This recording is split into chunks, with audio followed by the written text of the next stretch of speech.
Saat ini, Da Jinwu, Wu Sang-er, dan yang lainnya di belakang Fang Xing sudah sangat cemas. Alasan mengapa monster mengepung Fang Xing terutama untuk merebut harta yang diperoleh Fang Xing di Nanzan Xuanyu. Akibatnya, ibel kecil ini tidak hanya tidak mengalihkan perhatian monster, tetapi bahkan menambahkan bahan bakar ke dalam api. Tidakkah dia pikir tidak cukup banyak orang yang mengincarnya? Jika terus begini, apa yang akan kita lakukan jika kita menarik monster untuk menyerang kita? Terutama si gagak emas besar, yang tidak dapat menahan diri dan bergegas ke Fang Xing dan berkata, "Bandit kecil, apa yang sebenarnya kamu rencanakan? Aku tahu kamu punya banyak trik, tetapi hari ini kamu sudah bertindak terlalu jauh, apa yang ada dalam pikiranmu? Bisakah kamu memberi tahuku intinya? Bahkan jika kamu sudah lelah hidup dan ingin merampok di dunia bawah, kamu harus memberiku waktu untuk meninggalkan kata terakhir. Singkirkan barang-barangku." Fang Xing tidak menjelaskan, tetapi mengeluarkan tas penyimpanannya dan tali abadi yang tersembunyi di pinggangnya, jimat di sepatu botnya, jimat teleportasi di lengan bajunya, cermin pelindung jantung di dadanya dan instrumen ajaib lainnya, dan memasukkannya ke dalam pelukan gagak emas besar. Dia hanya memegang pedang hitam besar di tangannya dan berbisik, "Genbo mengajarkan kita bertiga sebuah gulungan rahasia Tao. Hari ini aku akan menempuh jalanku sendiri."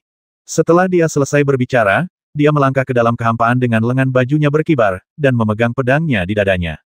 "Aku punya harta yang tak terhingga dan harta karun yang sangat banyak, tapi aku penasaran siapakah orang menyebalkan yang punya nyali untuk mengambilnya." Hening sejenak, tak seorang pun menjawab. Apakah pembudidaya manusia ini gila? Sudah tahu akan mati, masih mau menantang langsung. Bahkan dapat dikatakan bahwa Da Jinwu dan yang lainnya tidak dapat memahami apa yang dipikirkan Fang Xing. Mereka mengira Fang Xing begitu tenang selama ini karena dia telah memikirkan rencana cadangan dan berencana untuk menipu orang lain. Tetapi sekarang mereka melihat bahwa perkembangan hal-hal itu sama sekali tidak sesuai dengan imajinasi mereka. Mereka tidak dapat menahan diri untuk berpikir bahwa Fang Xing telah kehabisan ide dan akan bertarung sampai mati. Mereka merasa seolah-olah hati mereka terjepit. "Bandit kecil, dengan Tuan Jin di sini, bagaimana aku bisa membiarkanmu bertarung sendirian?"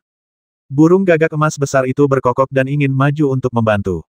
Bahkan Raja Xiaopeng tampak muram dan mengangkat tombak emasnya. Namun Fang Xing sama sekali tidak berniat membiarkan mereka bertindak. Dia melambaikan tangannya dengan lembut, memberi isyarat agar mereka tetap tenang. Pada saat ini, 9 pembasmi ibel juga menatap Fang Xing dengan mata tertuju.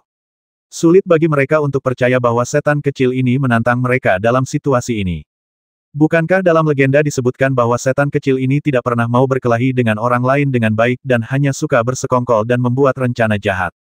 Namun, pikiran ini hanya terlintas di benak mereka, dan segera beberapa orang memiliki ide yang sama. Lagi pula, tidak ada satupun dari 9 orang yang memenuhi syarat untuk menunggu di depan istana ibel yang biasa-biasa saja, dan kekuatan mereka adalah yang terbaik. Terus terang, hampir semua orang memiliki rasa bangga bahwa mereka tak terkalahkan di antara rekan-rekan mereka. Menghadapi para kultivator dari Senzu, mereka mungkin tidak berani bertarung, apalagi Fang Xing yang berada di tahap awal Jindan. Betapa tidak tahu malunya, "Aku akan melawanmu." Setelah suasana mereda sejenak, sebuah suara tiba-tiba berteriak keras. Ternyata itu adalah Taois Danau Ziwu. Fang Xing pernah memotong jalan menuju paviliun Kaisar Ibel dengan pedang. Dia pikir dia telah kehilangan muka, jadi dialah yang paling ingin menyelamatkan mukanya. Sementara yang lain masih mempertimbangkan dan mengamati, dia tidak bisa menahan diri untuk tidak meraung dan menjadi orang pertama yang secara resmi menyerang Fang Xing. "Aku adalah Sekte Naga Ikan dari Danau Kabut Ungu. Hari ini, di hadapan kalian semua sesama penganut Tao, aku akan membasmi kalian demi melindungi hati Taoku." Dengan suara gemuruh, Ziwu Daoshi, berpakaian ungu, terbang keluar dan membentuk segel dengan tangannya. Kabut tebal membubung di sekelilingnya, seolah-olah langit telah berubah drastis. Dalam sekejap, area dalam radius 10 mil diselimuti kabut ungu. Kemudian sosoknya berkelebat lagi dalam kabut, dan dalam sekejap ia menerkam di depan Fang Xing, membentuk segel dengan tangannya, dan menggunakan segel gerbang naga untuk menyerang Fang Xing, yang berada di tengah kabut ungu. Ledakan, segel yang digunakannya tiba-tiba mengembun menjadi gerbang naga di belakangnya yang tingginya beberapa ratus kaki, dengan kekuatan luar biasa, menghancurkan. Satu jurus segel Longman, pedang hati membasmi semua makhluk hidup. Teknik ini merupakan teknik terkuat dari Danau Kabut Ungu. Silsilah Danau Kabut Ungu ditinggalkan oleh seekor ikan mas emas puluhan ribu tahun yang lalu. Saat itu, tidak banyak monster besar di silsilah Danau Kabut Ungu, apalagi monster yang dapat berubah wujud menjadi manusia. Dibandingkan dengan silsilah naga asli yang sudah sangat kuat saat itu seperti seorang kaisar yang dibandingkan dengan seorang pengemis. Konon, nenek moyang Danau Kabut Ungu dulunya sangat beruntung. Raja Naga saat itu mendirikan gerbang naga di muara laut dan mengeluarkan dekrit kepada ribuan makhluk air, yang menyatakan bahwa siapapun yang dapat melompat keluar dari air dan melompati gerbang naga akan mewarisi klan naga dan membantunya menjadi monster. Gerbang naga itu tingginya 333 kaki. Bagaimana makhluk air biasa bisa melompatinya? Semua makhluk air mengira bahwa Raja Naga sedang bermain trik, tetapi ada seekor ikan mas emas pada waktu itu yang menganggapnya serius. Ia melompat selama 99 tahun berturut-turut, dan akhirnya suatu hari melompat keluar dari air dan melompati gerbang naga. Raja Naga kemudian secara pribadi mengundangnya ke Raja Naga dan mengajarkan semua warisan naganya. Ikan mas emas mendapat keberuntungan, dan setelah bertahun-tahun berkultivasi, ia akhirnya melepaskan tubuh ibelnya dan naik menjadi abadi, tetapi ia meninggalkan garis keturunan danau kabut ungu yang unik ini di tanah ibel. Segel gerbang naga ini secara pribadi diwariskan oleh peri ibel saat itu. Segel ini memiliki makna yang luas dan kekuatan yang tak terbatas. Setelah segel dilemparkan, segel itu dapat mengenai orang tersebut dan memotong jantungnya. Jika bukan karena ambisi heroik peri ibel yang melompati gerbang naga dengan tubuh fananya, mustahil baginya untuk menerima segel ini. Pendeta Tao Danau Ziwu sebenarnya adalah seekor ikan mas emas. Semua orang mengatakan bahwa dia memiliki gaya seperti leluhurnya. Di usia muda, dia telah memahami segel yang ditinggalkan oleh para dewa ibel di masa lalu.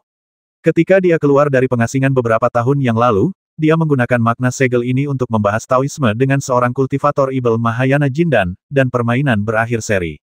Meskipun itu hanya diskusi tentang Taoisme dan bukan pertarungan, pencapaiannya yang mendalam dapat terlihat darinya. Tampaknya dia benar-benar cemas kali ini, jadi begitu dia melihat Fang Xing, dia menggunakan segel ini untuk membalas penghinaan sebelumnya. Segel apa yang rusak? Lihat aku akan menghancurkan gerbang naga dengan gunung dan memotong dagingnya dengan pedang besar. Fang Xing tidak takut dengan keterampilan unik danau kabut ungu ini.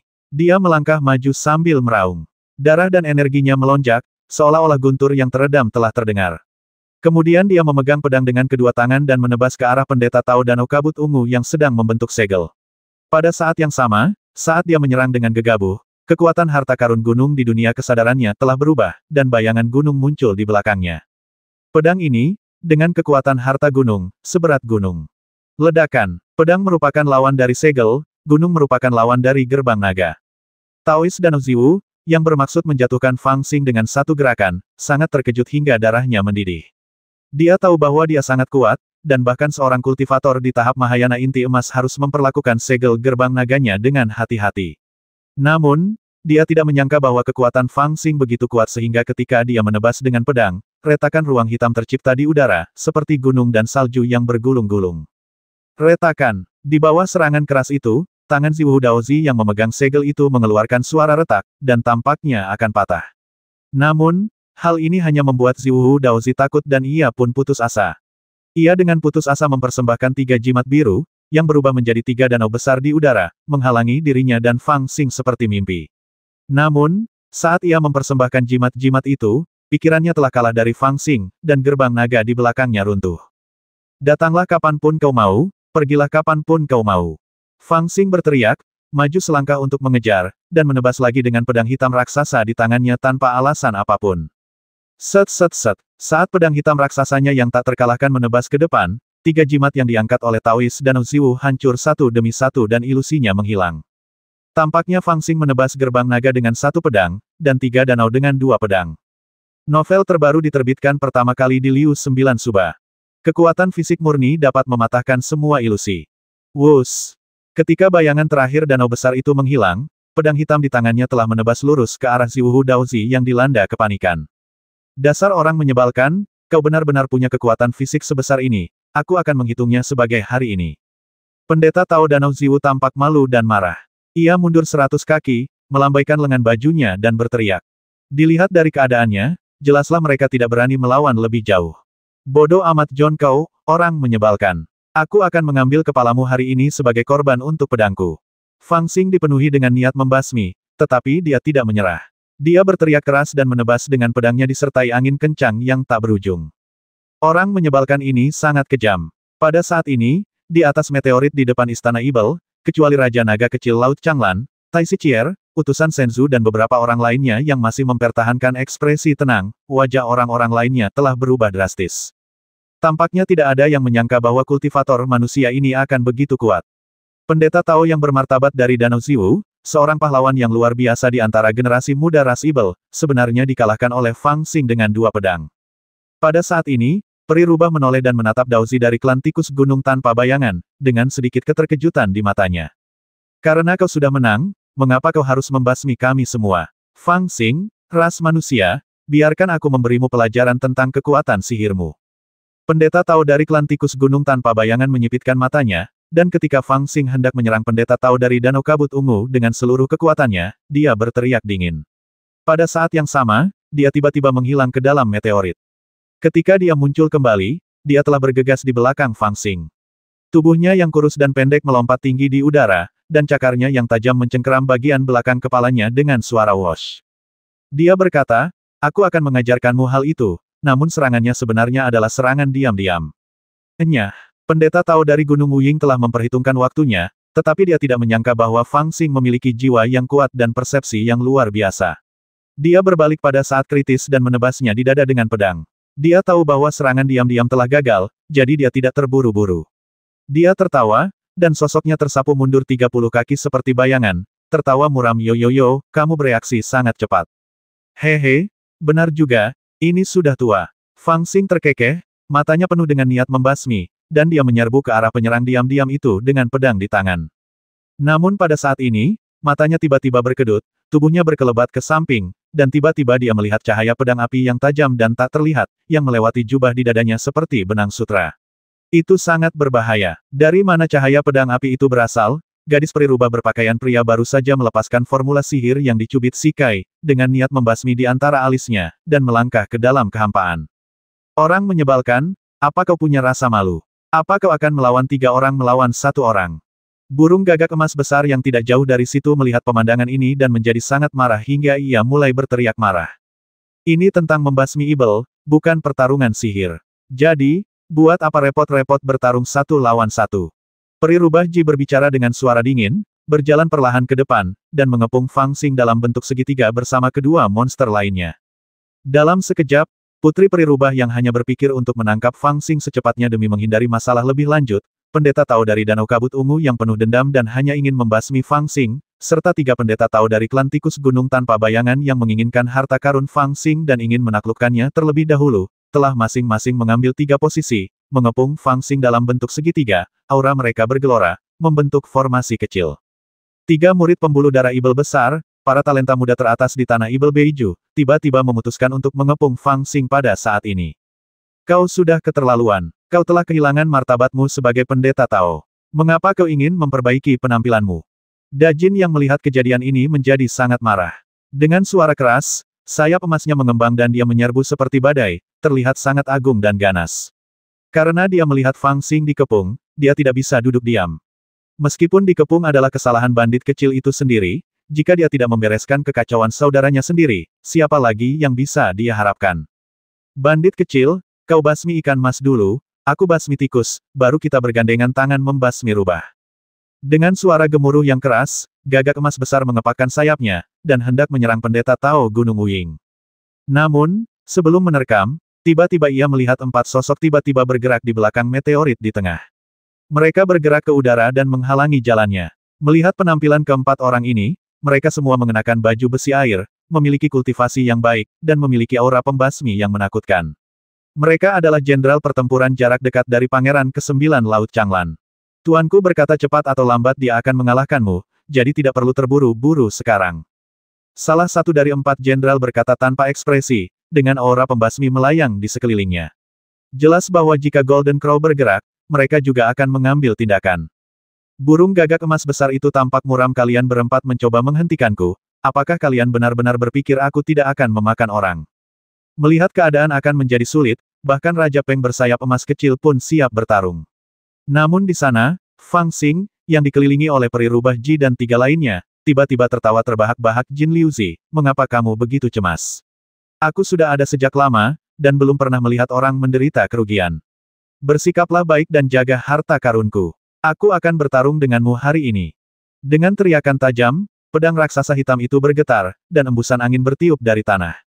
Angin bertiup ke bawah, dan jubah Fang Xing berkibar. Rambut abu-abunya kusut. Dia merasakan kegembiraan yang tak terlukiskan di hatinya. Matanya berpaling dari wajah peri rubah Ji dan 3 lainnya, dan berteriak kalian bertiga seharusnya muncul bersama sejak lama. 1 lawan 1, kalian bahkan tidak bisa menggunakan 30% kekuatanku, bagaimana aku bisa bertarung sepuasnya? Suara mendesing. Pedang raksasa hitam itu bergerak lagi, seperti naga jahat yang tiba-tiba mengangkat kepalanya setelah minum air sungai. Dengan suara keras, pedang itu benar-benar berubah menjadi 3 bayangan pedang, dan menebas Putri Peri Rubah, Taois Gunung Tanpa Bayangan, dan Taois Danau Kabut Ungu. Kekuatan pedang itu jauh lebih kuat daripada saat dia menebas Taois Danau Kabut Ungu sendirian tadi. Aura itu melonjak selangkah demi selangkah, sama mendominasinya seperti ibel yang bangkit.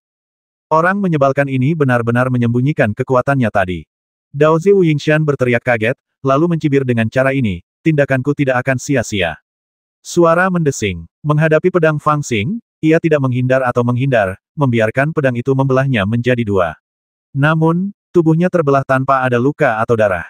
Sebaliknya, ia perlahan memudar dan menjadi hantu. Tubuh aslinya tiba-tiba muncul 3 kaki di depan Fang Xing, seringan hantu. Tubuhnya halus dan menekan ke arah betis Fang Xing, dan cakarnya yang tajam mencakar seperti kait. Serangan ini tidak dimaksudkan untuk menyebabkan kerusakan serius, tetapi hanya untuk mengambil salah satu kaki Fang Xing. Teknik rahasia gunung tanpa bayangan, teknik melarikan diri dari kehampaan. Mati. Pendeta Tao dari Danau Kabut Ungu tidak berani menghadapi pedang Fang Xing secara langsung. Ia segera mundur untuk menghindarinya, lalu berteriak keras dan menekan telapak tangannya. Tiba-tiba, air yang tak terbatas muncul di kehampaan, hampir seperti danau besar. Air biru turun dari udara dan menekan ke arah Fang Xing.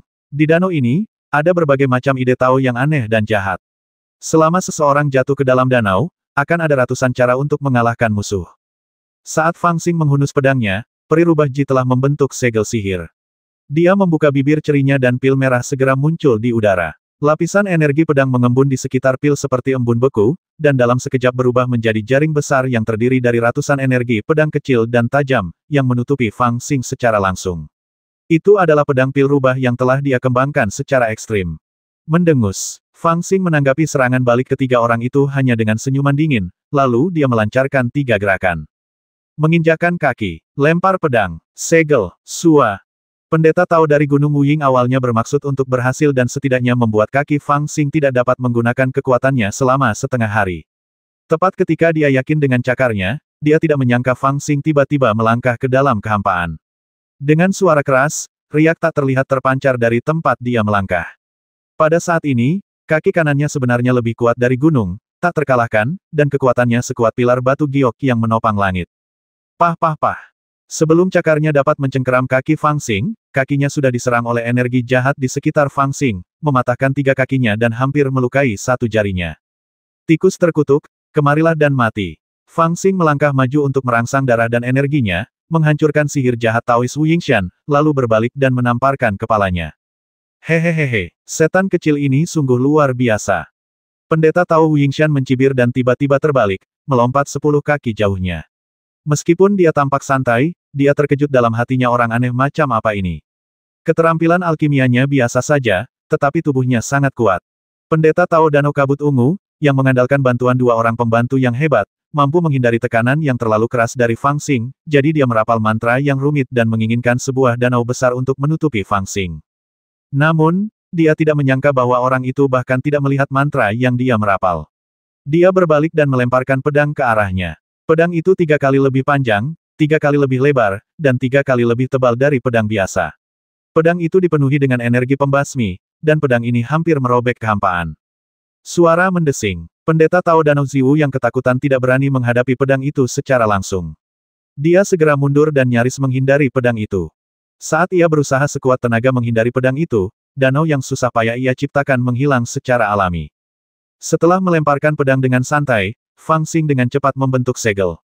10 jarinya berubah menjadi teratai dan langsung membentuk 3 segel. Kemudian dia mengarahkan 1 jarinya seperti pedang langsung ke pil merah yang ditawarkan Peri Rubah Ji di udara.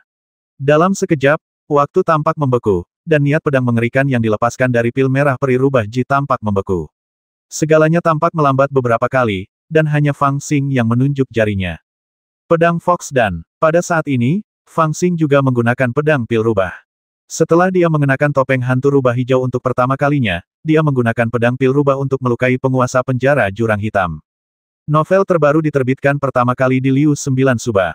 Setelah melakukannya saat itu, dia telah menghafal teknik rahasia klan rubah di dalam hatinya. Meskipun pencapaiannya tidak sedalam milik peri rubah Ji, teknik yang dipelajarinya jauh lebih maju daripada yang dilakukan oleh peri rubah Ji. Dengan dukungan kekuatan spiritualnya yang besar, kekuatannya bahkan lebih tak terbatas. Dia benar-benar menggunakan pedang melawan pedang dan menggunakan teknik untuk mematahkan momentum, dan secara paksa menahan teknik peri rubah Ji. Dia mampu menyerang kemudian tetapi menjadi yang pertama tiba, dan membasmi musuh dengan satu jari. Bagaimana ini bisa terjadi? Bagaimana mungkin? Pada saat ini, peri rubah Ji dipenuhi rasa takut, hingga jari itu hampir menyentuh dahinya. Dia berjuang untuk melepaskan diri dari ilusi, menggigit giginya dengan keras, dan menyemprotkan seteguk darahnya sendiri ke udara. Di tengah gemuruh suara guntur, dia akhirnya terbebas dan terbang kembali tepat pada waktunya. Pada saat ini, jari Fang Xing telah menyentuh udara di atas dahinya. Meskipun dia menghindari titik vital, rambutnya berantakan. Wajah peri rubah itu dipenuhi ketakutan, sosoknya melesat mundur bagai asap, dan helaian rambut hitam berguguran dari sisi pipinya. Niat pedang Fang Xing lah yang telah menghancurkan sanggulnya dan memotong separuh rambut hitamnya. Aku mengampuni kamu pertama kali, tapi aku tidak akan mengampuni kamu kali ini. Di mata peri rubah Ji yang ketakutan, wajah Fang Xing yang tersenyum membesar tanpa batas, memenuhi seluruh pikirannya. Bagaimana mungkin? Bagaimana dia bisa sekuat itu? Peri rubah Ji tidak dapat menahan aumannya yang gila di dalam hatinya.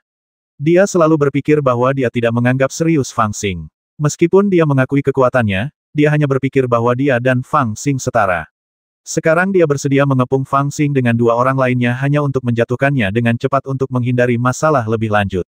Dia tidak benar-benar berpikir bahwa dia tidak sebanding dengan pria ini. Namun dia tidak pernah menyangka bahwa lelaki yang tidak begitu dikaguminya ini malah menyerang balik mereka bertiga, mematahkan pedang pil rubah dengan pedang pil rubahnya, dan hanya tinggal selangkah lagi membasminya. Orang menyebalkan kecil ini benar-benar kejam. Kakak Yusi, peri rubah, jangan menahan diri. Bergabunglah untuk menghukumnya. Pendeta Tao Gunung Wuying jelas terluka oleh niat api Fang Xing. Dia sangat marah dan mengguncang tubuhnya. Dia berubah menjadi tikus raksasa setinggi 3 meter. Kemudian dia membuka mulutnya yang ganas dan memuntahkan sekumpulan tulang yang bau. Tulang-tulang ini terbang ke udara, dan kemudian dia meregangkan tubuhnya, membuat suara berderak. Dia memegang berbagai senjata sihir tulang di tangannya dan memanjat dengan aneh di udara, melompat maju mundur dari berbagai meteorit di udara. Dia bergerak sangat cepat dan bergegas menuju Fang Xing. Mereka adalah boneka tulang yang biasanya dia asuh. Pendeta Tao Ziwuhu juga menggertakkan giginya dan mengarahkan jarinya ke dahinya. Sebuah jimat ungu tiba-tiba terbang keluar dari belakang kepalanya dan terbang ke udara. Kemudian, udara ungu melonjak dan membentuk penjara di tanah, menutupi Fang Xing. Tanpa pedangmu, aku heran bagaimana kau bisa menyakiti seseorang. Peri rubah ragu-ragu sejenak sambil berubah pikiran, lalu berteriak lagi. Dia membuka bibirnya yang cantik dan menyemburkan aliran api merah, yang mengubah area dalam radius 100 kaki di depannya menjadi lautan api dengan rantai tak terlihat yang saling bersilangan di dalamnya. Itu adalah api ilahi rubah, salah satu dari 3 seni sihir yang dipraktikkan peri rubah. Itu setara dengan kemarahannya yang sebenarnya. Ketika dia memuntahkan aliran api rubah ini, wajahnya menjadi sedikit redup. Bagaimana kabarnya? Wu Sang-er begitu gugup hingga ia mencengkeram sayap burung gagak emas besar itu dan hampir merobek sebagian bulunya. Si gagak emas besar bahkan tidak merasakan sakit apapun, dia hanya bergumam, ini berbeda, bandit kecil itu tidak sama seperti biasanya. Pada saat ini, mereka yang hanya menonton di atas meteorit, seperti Pangeran ke-9 Changlan Hai, Tai Sichier, kera ganas setinggi 3 meter dari Da Sengshan, utusan Senzu, Del, tiba-tiba melihat dengan tajam dan menatap ke lapangan, bertanya-tanya apakah Fang Xing dapat menahan serangan gabungan dari ketiga orang ini. Jika dia kalah, itu tentu saja berarti dia biasa saja, tetapi jika dia menang, bukankah itu berarti kekuatannya tidak terbayangkan? Hehe, di tengah kekacauan itu, terdengar suara mencibir, apinya tidak cukup kuat. Batu giling yin yang, ledakan. Sepertinya ada guntur gelap yang bergemuruh.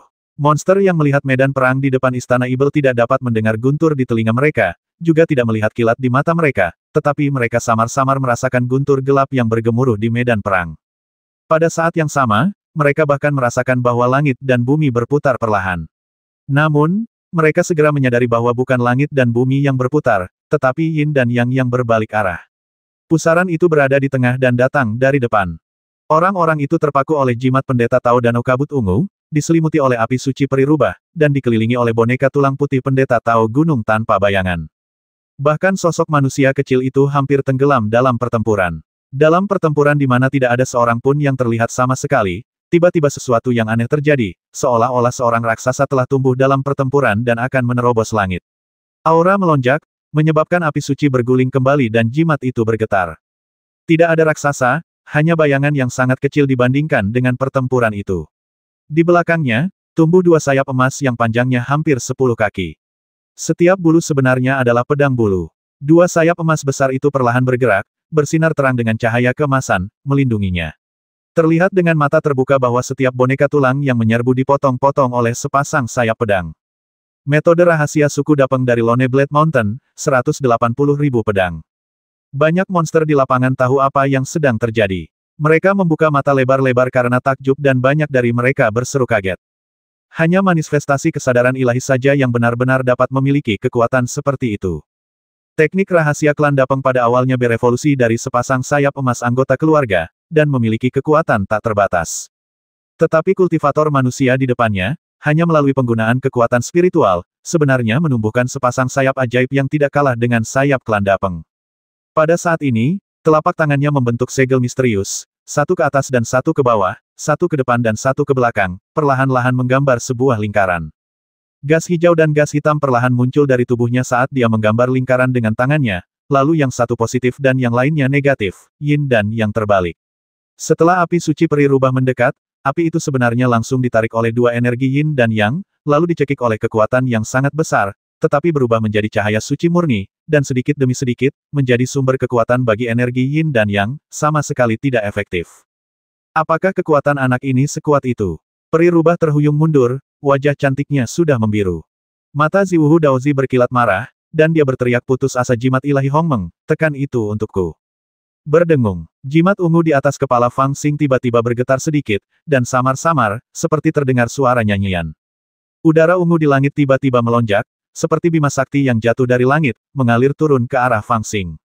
Namun, saat ini, Fang Xing sama sekali tidak peduli. Senyum sinis muncul di sudut mulutnya. Dia membalikkan tangannya, membalikkan yin dan yang, dan mendorong yin dan yang bergesekan ke belakang.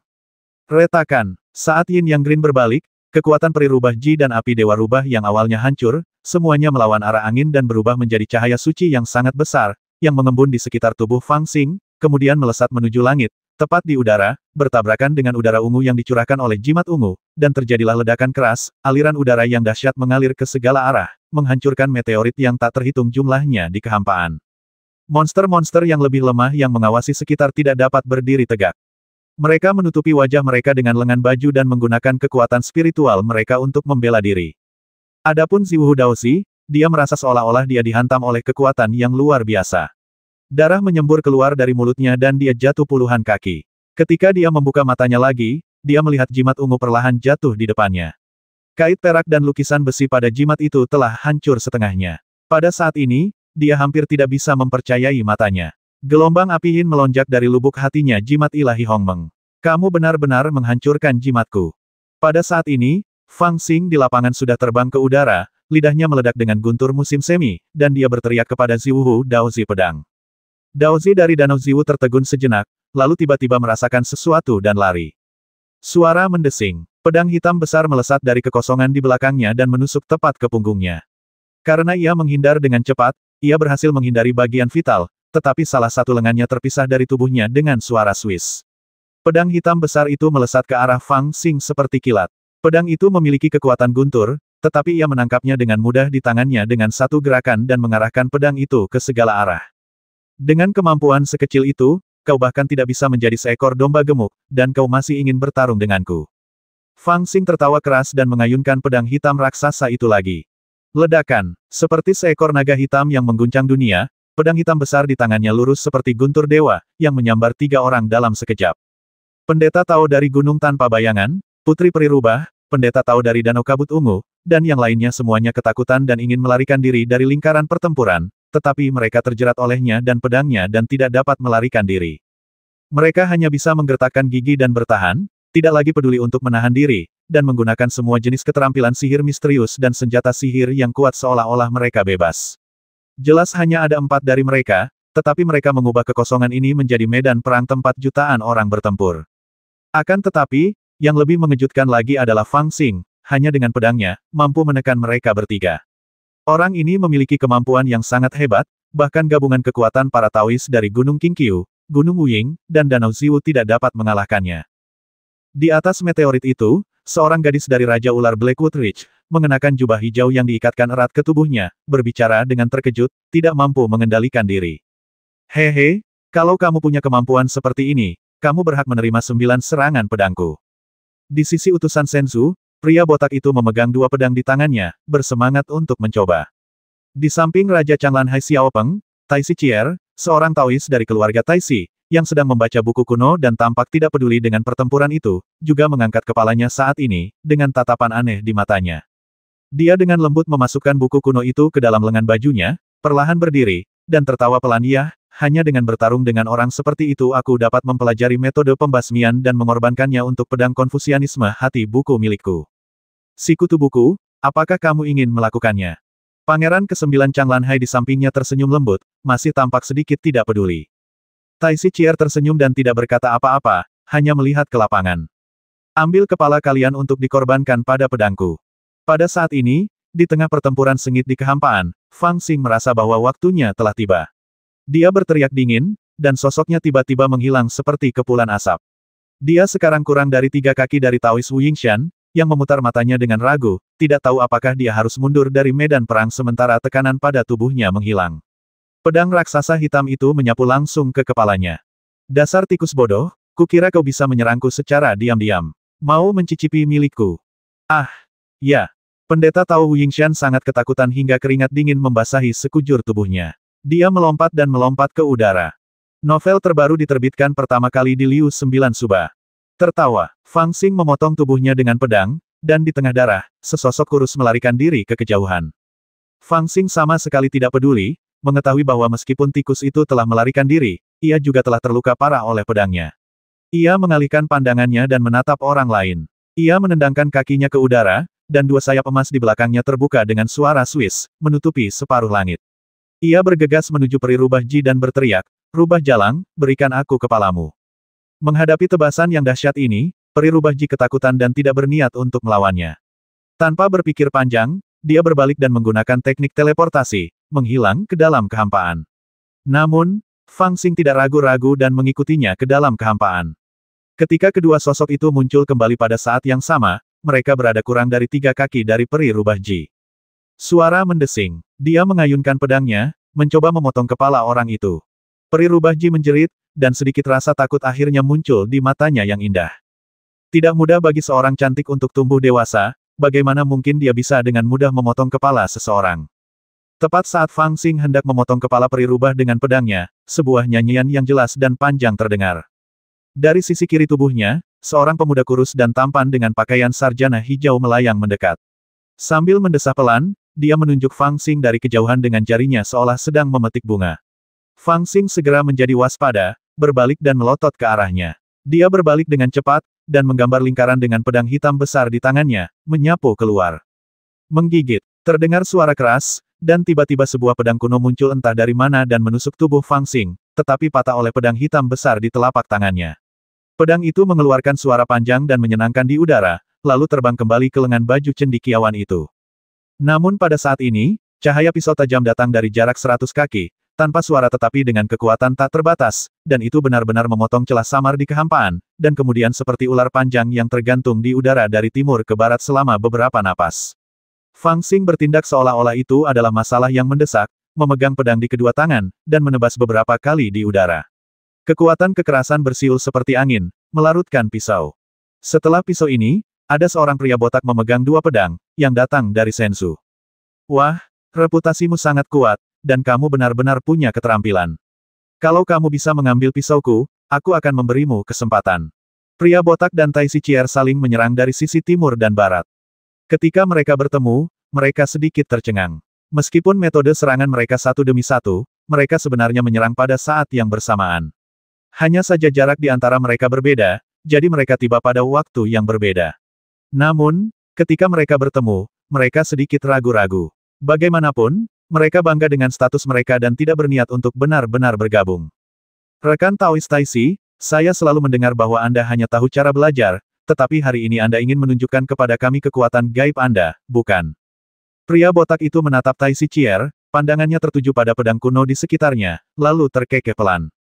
Si idiot Tai Shi tidak memiliki sifat pemarah. Dia membungkuk sedikit dan berkata sambil tersenyum, Saudara Zhou Xi, Anda menertawakan saya.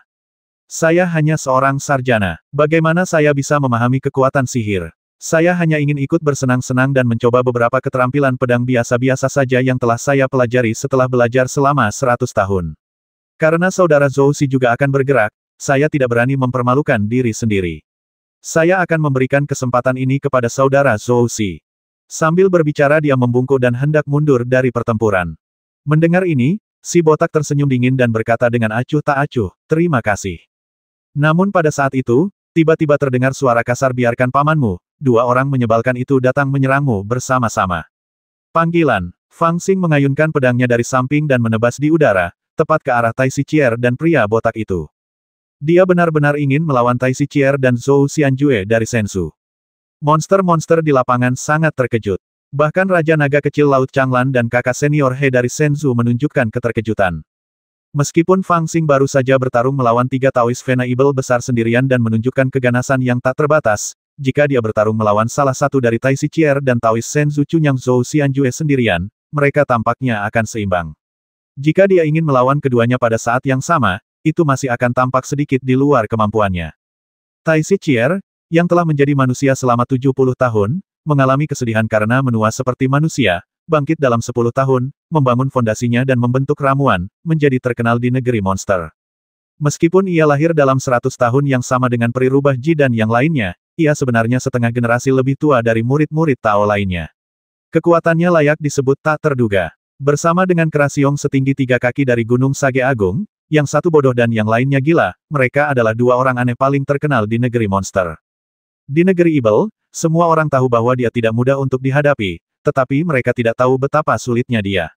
Ada yang menduga kalau kekuatannya tidak kalah dengan para Taoist aliran Ibel, ada pula yang yakin kalau kekuatannya sudah melampaui para sejawatnya. Adapun Zhou Xianjue, Taoist yang murni dari Senzu, negeri Ibel tidak tahu banyak tentangnya, tetapi hanya karena ia lahir di sekte Tao Senzu, dapat diramalkan bahwa ia memiliki tingkat kultivasi yang baik. Fakta bahwa ia hanya memotong udara dengan pedangnya menunjukkan ilmu pedangnya yang luar biasa dan misterius. Bahkan setelah melihat Fang Xing seorang diri memukul mundur pasukan gabungan peri rubah Ji dan tiga lainnya, memperlihatkan kekuatannya yang mengerikan, mereka berdua masih enggan untuk bergabung. Pertama, mereka bangga dengan status mereka dan tidak ingin melakukannya. Kedua, hal itu tidak diragukan lagi memperlihatkan kepercayaan diri mereka yang kuat. Tetapi dalam situasi ini, Fang Xing bersikap tidak masuk akal dan menggunakan pedangnya untuk menjebak mereka berdua dalam lingkaran pertempuran. Ledakan, Tai Shichier, yang ingin mundur, menghadapi pedang itu dan membuat beberapa gerakan jari. 3 pedang terbang dengan pesona kuno melindunginya di sekelilingnya dan menghalangi pedang Fang Xing. Namun, dia tidak bisa berhenti mundur. Dia bermaksud untuk menyerah, jadi dia mengambil kesempatan untuk menjauh. Zhou Xianjue juga mengangkat kedua pedang untuk menghalangi pedang Fang Xing, tetapi terbelah oleh pedang Fang Xing.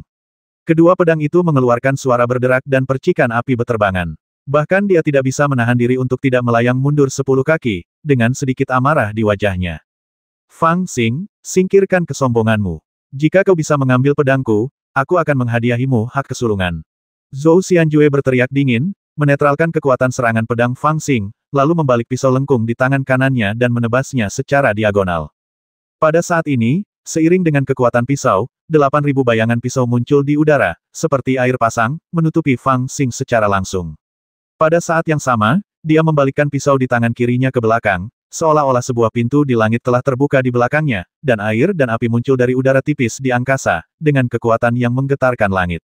Fang Xing sama sekali tidak peduli. Ia menjadi semakin bersemangat saat pertarungan berlangsung, dan pupil matanya sedikit merah. Sambil berteriak keras, dia menggoyangkan pergelangan tangannya dan menghunus pedangnya. Ledakan. Dalam sekejap, dia menebas Zhou Xianjue dengan 3 pedang. Biarkan kamu mengambil pisaunya. Biarkan kamu mengambil pisaunya. Biarkan kamu mengambil pisaunya. Ia berteriak 3 kali berturut-turut, dan pada setiap teriakan dan tebasan pedang, setiap pedang menggulung turbulensi dahsyat di kehampaan. Ledakan. Pedang pertama menebas, mengumpulkan kekuatan aneh yang tak terbatas, seperti naga hitam yang berputar di langit, dan sama sekali mengabaikan 8.000 bayangan pedang dan menebas ke arah Zhou Xianjue. Pedang ini sama sekali tidak memiliki makna Tao, tetapi hanya kekuatan yang gila. Dengan suara berderak, itu seperti memecahkan cermin air hampa, dan itu seperti cahaya hitam yang sangat sumbang tiba-tiba muncul dalam niat pedang Zhou Xianjue seperti awan yang mengalir dan mata air. Niat pedang dari awan yang mengalir di langit hancur sesaat dan tidak dapat digunakan sebagaimana mestinya. Setelah itu, sebelum Zhou Xianjue sempat bereaksi, pedang kedua Fang Xing telah datang ke arahnya. Pedang ini membelah kehampaan, lalu menggulung air, api, angin, dan guntur yang tak berujung ke udara, bagaikan tornado, yang menghantam pria botak itu secara langsung. Zhou Xianjue merasa bahwa keterampilan pedangnya yang mendalam terhalang di dadanya sebelum dia bisa menunjukkannya, dan dia sangat marah hingga hampir menjadi gila. Namun, pada saat ini, pedang ketiga Fang Xing telah tiba. Pedang itu sederhana dan polos, dan dia menyapu ke arah lehernya, siap untuk mengambil kepalanya dengan satu pedang. Ledakan, ledakan, ledakan. Dalam situasi ini, tidak peduli seberapa besar kebencian yang dirasakan Zhou Xianjue di dalam hatinya, dia hanya bisa mengambil sikap bertahan sementara dan mengambil 3 pedang. Setiap kali pedang dihunus, dia akan gemetar dan berlari mundur. Setelah 3 serangan pedang, dia mundur secepat kilat dan menghantam kehampaan seperti meteor. Hahaha, Fang Xing berteriak keras, tetapi tidak mengejarnya. Dia hanya berbalik dan mengayunkan pedangnya ke arah Tai Si Chier lagi. Mempelajari karya klasik selama 70 tahun ibarat jepit rambut dalam kotak yang menunggu saatnya terbang. Ketika Tai Si Chier melihat Fang Xing menghabisi Zhou Xianjue dengan 3 pedang, matanya sedikit berbinar. Ia melambaikan lengan jubahnya dengan ringan, dan sebuah pedang kuno berwarna hijau tergantung di udara. Kemudian ia mengetukkan jari-jarinya dengan ringan, dan setiap kali ia mengetuk, muncul pedang lainnya. Pada akhirnya, 3 pedang perunggu kuno muncul di sampingnya, tergantung ringan di udara. Di atas badan pedang, aura agung memutarbalikkan kehampaan. Ada 3 pedang kuno, 1 merah, 1 biru, dan 1 emas, ditutupi pola awan, penuh dengan spiritualitas. Tai Si Chier menatap ketiga pedang kuno itu dengan lembut seolah-olah dia sedang menatap kekasihnya. Telapak tangannya yang pucat dan ramping membelai ketiga pedang kuno itu dengan lembut dan berbisik, sejak aku bertemu kalian bertiga secara kebetulan pada usia 10 tahun, sudah ditakdirkan bahwa kita akan saling menemani dalam kehidupan ini. Sayang sekali kalian memiliki terlalu banyak roh jahat. Untuk memperkuat jiwaku, aku mempelajari kitab suci selama 70 tahun, dan kemudian berlatih, membangun fondasi selama 3 tahun dan membentuk ramuan selama 7 tahun. Aku tidak pernah membiarkan kalian menunjukkan keganasan kalian sebelumnya. Sekarang, kalian telah menungguku untuk beraksi di kotak pedang selama 90 tahun. Berdengung. Ketiga pedang kuno itu bergetar sedikit, seolah-olah mereka merasakan sesuatu. Tai Si Chier tertawa terbahak-bahak, dan sesaat, dia penuh ambisi hari ini aku akan menggunakan darah anak ini untuk memberimu makan. Itu tidak akan dianggap tidak adil bagi kalian bertiga. Saat aku pergi ke Senzu, aku akan mengajarimu untuk menjadi terkenal. Majulah Yan Ruyu, basmi anak ini dan tegakkan reputasimu. Ketika Tai Si Chier melihat Fang Xing bergegas mendekat, dia mengarahkan jarinya, dan dengan suara ham, pedang kuno berwarna merah tua itu menghilang. Pada saat ini, garis merah tipis muncul di udara, menusuk Fang Xing yang terbang ke arahnya. Garis merah bagaikan keindahan, dan pedang itu membasmi dengan niat membasmi, tetapi juga sangat menyedihkan dan indah, bagaikan keindahan yang sedang menangis. Saat ini, jika seseorang dapat mendekat dan melihat lebih dekat, mereka akan melihat bahwa pola pada pedang merah terang itu benar-benar membentuk sosok seorang wanita cantik yang sedang menata rambutnya. Pedang ini diberi nama Yan Ruyu, dan konsep artistiknya sama memikatnya dengan kecantikan. Sialnya, pedang itu mengenai bandit Fang Xing. Jika Anda bertanya apa yang paling dibenci Paman Fang dalam hidupnya, tidak ada pilihan lain. Hanya dibaca. Saat itu, saya harus diarahkan dengan anak panah oleh seorang paman tua sebelum saya dapat belajar membaca, apalagi membaca artikel moral. Karena alasan inilah Paman Fang harus memukuli setiap pelajar yang ditemuinya. Ini masalah prinsip dan harus dipatuhi. Novel terbaru diterbitkan pertama kali di Liu 9 Suba. Belum lagi Fang Xing yang menyerang dari depan, sama sekali tidak takut dengan pedang ringan ini, bahkan pedang hitam besar di tangannya, saat melihat warna merah tua, tampak sedikit bergetar, samar-samar memperlihatkan rasa gembira. Sejujurnya, perasaan itu seperti seorang pria kasar yang setiap hari menyembelih sapi dan guk-guk ketika melihat wanita muda dari keluarga tetangga, dan matanya mulai berbinar. Memanggil, sebilah pedang melesat di langit, bagaikan hujan musim semi yang jatuh ke tanah, membuat si cantik meneteskan air mata. Sebelum dia menyadarinya, pedang itu telah sampai di depan Fang Xing. Tai Si Chier meletakkan tangannya di belakang punggungnya, dan semburat kebanggaan tampak di wajah tirusnya. Siapa bilang berlatih kultivasi mengharuskan Anda bertarung dan bersaing memperebutkan sumber daya seperti yang dilakukan orang lain?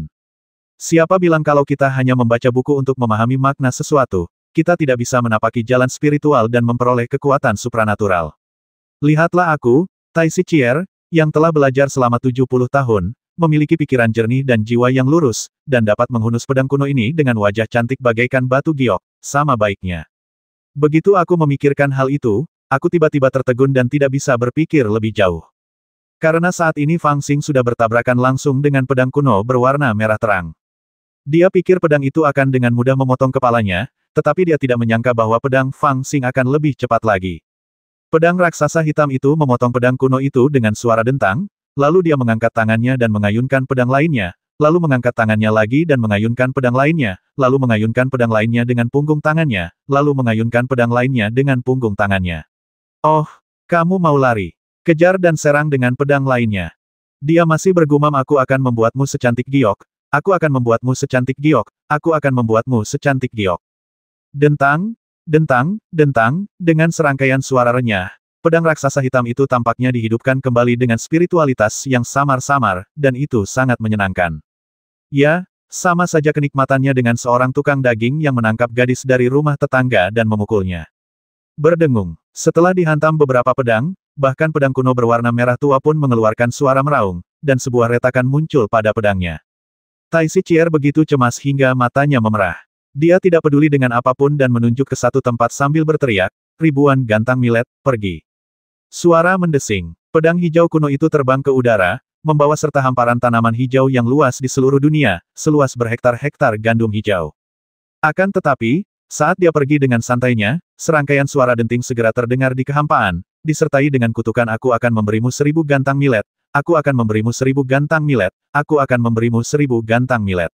Fang Xing mengayunkan pedang hitam raksasa dan mengejar warna hijau kuno di udara, menebas saat dia mengejar, sementara warna merah tua kuno tetap bodoh 100 kaki jauhnya, dan tidak berani mendekat. Bagaimana ini bisa terjadi? Tai Shichier sekarang benar-benar menjadi gila, atau lebih tepatnya, tercengang. Ia menghabiskan 70 tahun belajar untuk memahami prinsip-prinsip, 10 tahun mempraktikkan ajaran Buddha, dan 9 tahun lagi mengembangkan karakternya. Sekarang, usianya tinggal 1 tahun lagi untuk mencapai 100 tahun, tetapi ini adalah pertama kalinya dalam 90 tahun ia bertarung dengan orang lain dalam suasana formal. Ia ingin menjadi terkenal dengan menggunakan 3 pedang kuno, tetapi siapa yang mengira bahwa situasi seperti itu akan terjadi?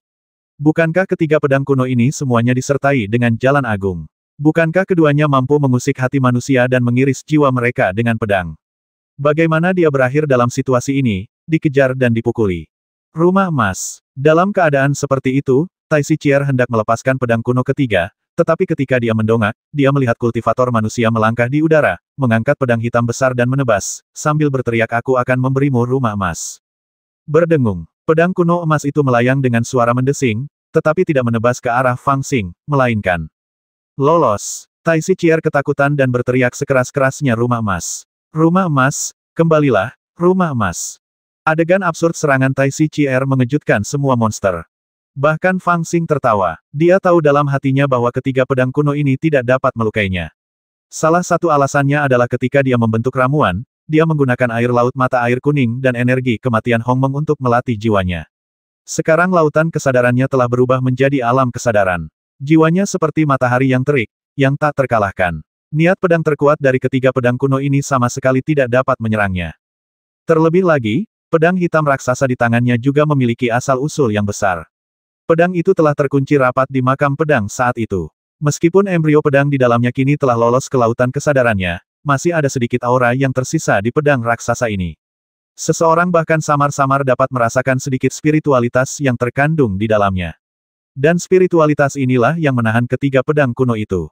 Dengan demikian, di matanya, ketiga pedang kuno itu hanyalah senjata sakti tingkat tinggi dan sama sekali tidak ada apa-apanya. Tentu saja, pemandangan ini tampak sedikit lucu di mata orang lain. Hanya sebatas nama saja, ini adalah penilaian yang dilakukan oleh para monster di sekitar yang melihat adegan ini tentang pikiran batin Tai Shichier. Si kutu buku dari keluarga Taisi yang sama terkenalnya dengan pendeta Tao dan si kera gila Kongkonger dari Gunung Daseng, sungguh sayang untuk dipandang. Pada saat ini, sikap Tai Shichier yang tenang benar-benar terganggu. Dia berdiri di sana dengan linglung, bahkan lupa mengingat 3 pedang kuno. Baru ketika pedang Fang Xing hendak mengenainya, dia tiba-tiba menjadi gila dan berteriak dengan keras, "Setan kecil, metode jahat apa yang kamu gunakan? Aku membaca buku dan memahami prinsip, memiliki prinsip besar di hatiku, dan mengolah ilmu pedang. Bagaimana aku bisa dikalahkan oleh orang yang sembrono sepertimu?" Sambil berteriak keras, dia menggambar sebuah lingkaran dengan tangannya, cahaya terang muncul, dan energi kebenaran membubung ke langit. Pada saat ini, dia merasa malu sekaligus jengkel, dan sebenarnya ingin menghadapi pedang raksasa Fang Xing secara langsung. "Betapapun berakal sehatmu, aku akan membasmimu hanya dengan satu pedang." Fang Xing mengayunkan pedangnya tanpa ragu-ragu, dan saat dia berteriak keras, kekuatan pedang itu menjadi lebih kuat. Dia sama sekali tidak peduli dengan prinsip kultivasi Tai Si Chier. Dia hanya ingat bahwa di lembah Guiyan, pamannya yang ke-9, yang paling terpelajar, memiliki seni bela diri yang paling buruk. Oleh karena itu, dia tidak menganggap serius pepatah bahwa membaca dapat membuat seseorang kuat dalam pertempuran, dan hanya ingin membasminya dengan satu pedang. Berdengung. Dengan satu tebasan pedang, pedang hitam itu seperti seekor naga, dan langsung menerjang bola cahaya terang di depan Tai Si Chier. Pedang itu hanya berhenti selama setengah tarikan napas, dan bola energi besar yang telah dipelihara Tai Si Chier selama 70 tahun menghilang seperti asap. Bagaimanapun, dia telah belajar selama 70 tahun, dan dia selalu memiliki ide dalam benaknya, yaitu untuk memperoleh pengetahuan melalui membaca, memelihara jiwanya, dan mengendalikan 3 pedang kuno yang secara tidak sengaja diperolehnya saat dia masih kecil. Energi besar itu tidak murni. Biasanya, energi lurus ini cukup untuk bertahan melawan musuh, tetapi seperti lelucon saat menghadapi setan kecil pembasmi seperti Fang Xing. Tertawa, dada Tai Si Chier berlumuran darah, dan dia hampir terpotong 2 oleh pedang. Dia tampak seperti orang gila. Namun pada saat ini, tiba-tiba bayangan hitam melintas di depannya, dan seorang wanita menawan berpakaian hitam muncul di sampingnya. Itu adalah Putri Raja Ular yang dikirim ke Paviliun Kaisar Ibel oleh Hei Muling kali ini. Dia tidak mengambil tindakan sebelumnya, tetapi ketika dia melihat Tai Si Chier terluka, dia tidak peduli tentang hal lain dan langsung bergerak, melingkarkan lengan gioknya di sekitar Tai Si Chier, berbalik dan memuntahkan asap hijau beracun. Asap hijau berubah menjadi kabut beracun begitu keluar dari mulut. Baunya seperti ikan, asam, dan sepat. Bahkan seorang kultivator jin dan Mahayana akan kesulitan untuk menolaknya. Fang Xing terlonjak kaget, menutup hidungnya dan bertanya, dia terlihat cantik, tapi mengapa napasnya bau sekali? Tatapan sinis melintas di alis Ratu Ular. Dia tidak menjawab, tetapi bagian bawah tubuhnya berubah menjadi ular. Ekor ular selembut cambuk terentang tanpa suara dari balik asap beracun. Panjangnya lebih dari 30 kaki dan berguling seperti naga. Ekor itu membentang lurus di belakang Fang Xing, lalu tiba-tiba muncul, berguling ke arah Fang Xing dengan keras. Kali ini, Fang Xing lengah dan bahkan tidak sempat menghindarinya. Sebaliknya, dia terjerat olehnya. Otot dan tulangnya langsung berkontraksi dan dia mencekiknya dengan erat, mencoba menghancurkannya hingga berkeping-keping. Pada saat yang sama, ekor ular itu menarik kuat-kuat, mencoba menarik Fang Xing ke dalam kabut beracun. "Tidakkah kamu tahu bahwa ketika aku masih kecil, aku suka menangkap ular di alam liar dan memanggangnya untuk dimakan?" Fang Xing sama sekali tidak panik. Sebaliknya, dia tertawa terbahak-bahak. Seluruh tubuhnya terjerat dan dia tidak bisa menggunakan kekuatan apapun di lengan dan kakinya. Namun, kakinya berakar dan dipaku ke dalam kekosongan. Kemudian tubuhnya bergetar, seperti pilar batu giok yang menekan ke langit. Kekuatan guncangan ini begitu kuat sehingga benar-benar melemparkan Ratu Ular ke atas. Pada saat ini, Ratu Ular sedang memegang Tai Si Chier di lengannya. Tiba-tiba, keduanya terbang ke udara, seperti benda berat yang diikat dengan tali, dan dilemparkan dengan keras oleh Fang Xing ke arah meteorit seukuran istana di sampingnya. Ledakan. Kedua pria itu menabrak meteorit itu dengan keras, yang pecah menjadi beberapa bagian dan menyebabkan asap mengepul.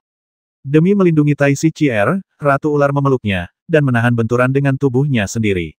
Meski berada di tahap tengah alam inti emas, an-an dalamnya tampak terkilir, dan darah serta kinya mengalir mundur. Ia merasa pusing dan kepalanya bengkak. Ia tidak tahu berapa banyak tulang yang patah, dan ia tidak dapat mengerahkan tenaga untuk beberapa saat. Ekor ular yang melilit Fang Xing secara alami mengendur. Namun Fang Xing menolak untuk menyerah. Melihat ekor ular itu terlepas dari tubuhnya, dia mengulurkan lengan kirinya dan menjepit ekor ular itu, yang setebal ember, di bawah tulang rusuknya. Kemudian, dengan kekuatan yang dahsyat, dia berteriak bangun dan mengayunkan Ratu Ular itu lagi. Di bawah kekuatan ilahinya, Ratu Ular sama sekali tidak dapat melawan. Dia menggunakannya sebagai cambuk ular, menghancurkan 4 atau 5 meteorit menjadi berkeping-keping dan menyebabkan darah menyembur dari mulut dan hidungnya. Belum lagi monster-monster biasa, bahkan beberapa Taois yang duduk di meteorit itu tercengang oleh angin yang begitu kencang. Putri Peri Rubah, Tao Danau Ziwu, Tao Gunung Wuying, dan yang lainnya bersembunyi tidak jauh dari sana, menyaksikan pemandangan ini secara diam-diam, dengan ketakutan di mata mereka. Mereka selalu menganggap diri mereka tinggi, dan tahu bahwa reputasi Ibel kecil Nanzan sebagian besar karena tipu daya liciknya, dan ia memiliki sedikit catatan dalam pertarungan langsung.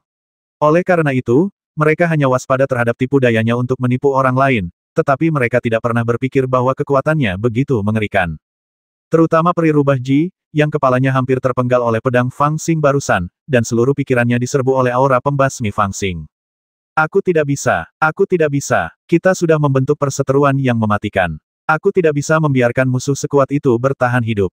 Sambil bergumam pada dirinya sendiri, Peri Rubah tiba-tiba menatap tajam ke arah Wu Yingshan Daozi dan yang lainnya.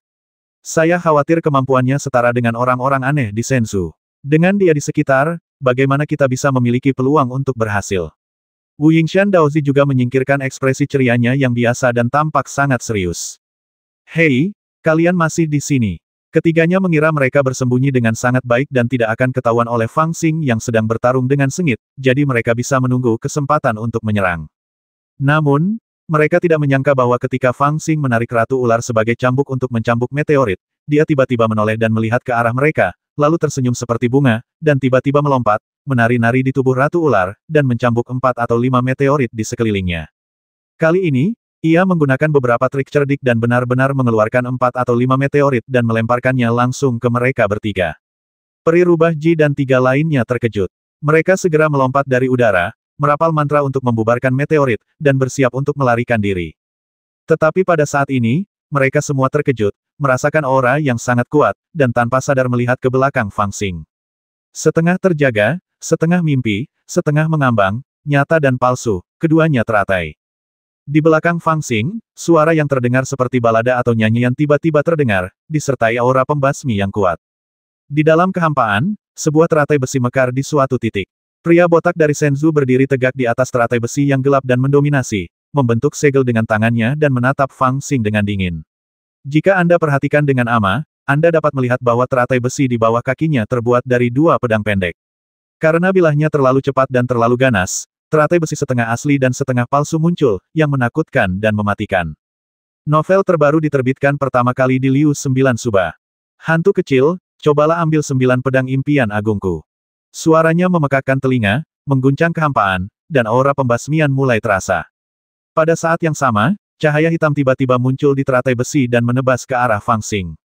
Cahaya hitam ini setengah nyata dan setengah palsu, bahkan lintasannya terputus-putus, seperti mimpi. Ketika pertama kali muncul, jaraknya masih 100 kaki dari Fang Xing. Ketika muncul kembali, jaraknya sudah di belakangnya, hanya seujung jari dari tubuhnya. Pada saat ini, Fang Xing baru saja mengayunkan Ratu Ular untuk menarik meteorit ke arah Peri Rubah Ji dan yang lainnya. Pisau itu datang terlalu cepat, dan dengan tergesa-gesa dia membuang Ratu Ular yang berdarah itu, berbalik dan memegang pedang raksasa hitam itu secara horizontal, menghalangi dadanya. Wow, dengan teriakan aneh, Fang Xing terpotong oleh cahaya pedang yang sangat kuat, dan tubuhnya menghancurkan meteorit di belakangnya. Wus! Cahaya hitam kedua muncul dalam sekejap dan langsung melesat ke depan. Kekuatannya 3 kali lebih cepat dan 3 kali lebih kuat dari sebelumnya. Ledakan! Fang Xing yang mundur dengan cepat, hanya bisa menerima pisau itu lagi dan mundur dengan kasar lagi, tidak ada kesempatan untuk melawan. Jika kau mengembalikan 3 pedangku, aku akan menebasmu dengan 9 pedang. Jika kau mampu menahan 9 pedang ini, masa depan yang tak terbatas menantimu. Pria botak Zhou Xianjue berkata dengan suara membasmi, jika kamu tidak bisa menerimanya, itu berarti kamu tidak istimewa. Kamu akan mati jika kamu mati. Setelah ditebas oleh 3 pedang Fang Xing tadi, hatinya mendidih karena amarah. Dia tidak langsung berbalik untuk menyerang, tetapi benar-benar marah. Dia membentuk segel dan mengaktifkan sutra hati mimpi agungnya ke tingkat terkuatnya. Kemudian pedangnya berubah menjadi teratai besi dan dia menunggangi teratai itu. Setelah memanfaatkan kesempatan untuk menebas dengan pedang pertama, dia kemudian menebas dengan pedang kedua, ketiga, keempat, dan bahkan ke-9 secara berurutan. Swoosh, swoosh, swoosh, swoosh, swoosh, swoosh, swoosh, swoosh, swoosh. Ada 9 cahaya hitam berurutan, masing-masing lebih cepat, lebih kuat, dan lebih mematikan daripada sebelumnya. Fang Xing gagal menghindari pukulan pertama dan hanya bisa menerimanya secara langsung, jadi mustahil baginya untuk menghindari 8 pukulan berikutnya. 9 serangan pedang berturut-turut dilancarkan di depannya. Ia terlempar mundur seperti karung yang rusak tanpa bersuara. Bahkan sulit untuk melihat apakah ia ditusuk atau tidak. Yang dapat dilihat hanyalah bahwa dimanapun ia lewat, semua meteorit meledak, dan asap serta debu mengepul seperti kembang api. Itu seperti benang tipis yang merangkai ratusan kembang api, pedih dan indah. Mundur 300 mil. Ini kesempatan langka.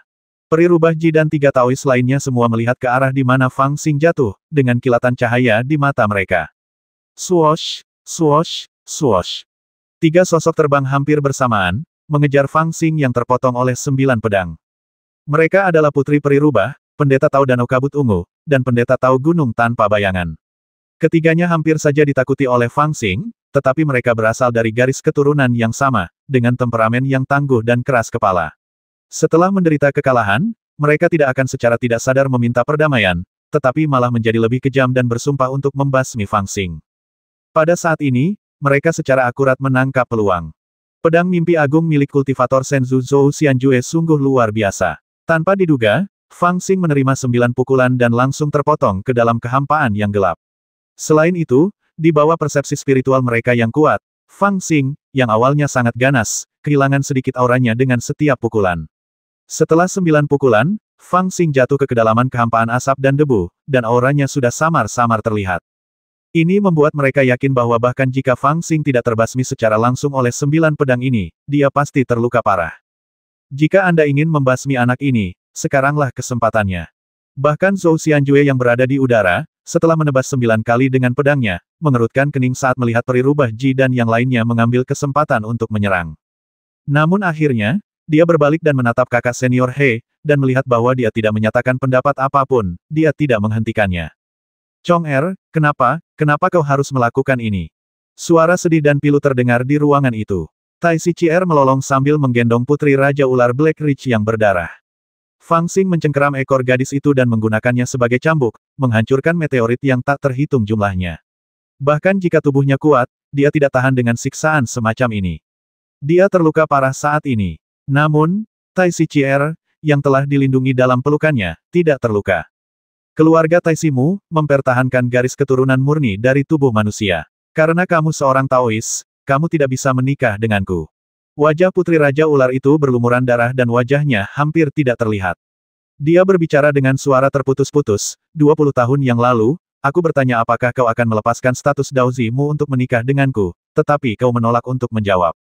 Sekarang, aku bertanya lagi, maukah kau menikah denganku? Aku membasmi orang itu untuk melampiaskan amarahmu. Tai Sichier tiba-tiba meraung, dengan lembut menurunkan Putri Raja Ular, lalu bergerak tiba-tiba, kedua lengan bajunya berkibar tertiup angin, seperti genderang purba. Di tengah raungannya yang sedih dan putus asa, 3 pedang kuno yang telah ditakuti oleh tebasan Fang Xing dan secara aktif menghindar semuanya ditarik untuk melindunginya, dan bergegas menuju kedalaman kehampaan dengan aura pembasmi. Hanya Putri Raja Ular yang menatap punggungnya dengan ekspresi sedih, bergumam dalam hati kamu masih belum menjawab. Ledakan, Fang Xing ditebas 9 kali oleh kultivator Senzu Zhou Xianjue, dan terlempar sejauh 300 mil. Pada akhirnya, ia menabrak batu sebesar Gunung Fusang. Kekuatan 9 tebasan itu begitu kuat sehingga ia bahkan menabrak batu itu secara langsung. Tidak seorang pun tahu seberapa dalam batu itu. Hanya sebuah lubang tanpa dasar yang tersisa di permukaan. Tidak ada napas yang keluar dari lubang itu untuk beberapa saat, dan ada keheningan yang mematikan. Sepupu, apakah dia baik-baik saja? Jantung Wu Sang'er berdebar kencang karena gugup. Sambil bertanya, dia terbang ke arah itu. Wus! Tepat setelah terbang beberapa kaki, dia merasakan angin kencang bersiul di sekelilingnya. Burung gagak emas besar itu mencengkeramnya dan berlari maju dengan sekuat tenaga. Ekspresinya tegang saat ini, bahkan lebih gugup daripada dirinya. Bahkan ada sedikit niat membasmi di matanya, yang biasanya hanya menunjukkan kelicikan. Setiap bulu emas di tubuhnya tampaknya dipenuhi dengan aura pembasmi saat ini, dan masing-masing berdiri seperti pedang tajam. Tidak jauh di belakang mereka, Raja Xiaopeng juga menampakkan wujud aslinya dan terbang, dengan aura pembasmi membara di tubuhnya. Bahkan Wu Yidian tertegun sejenak, lalu buru-buru mengendarai perahu ajaibnya untuk memeriksanya.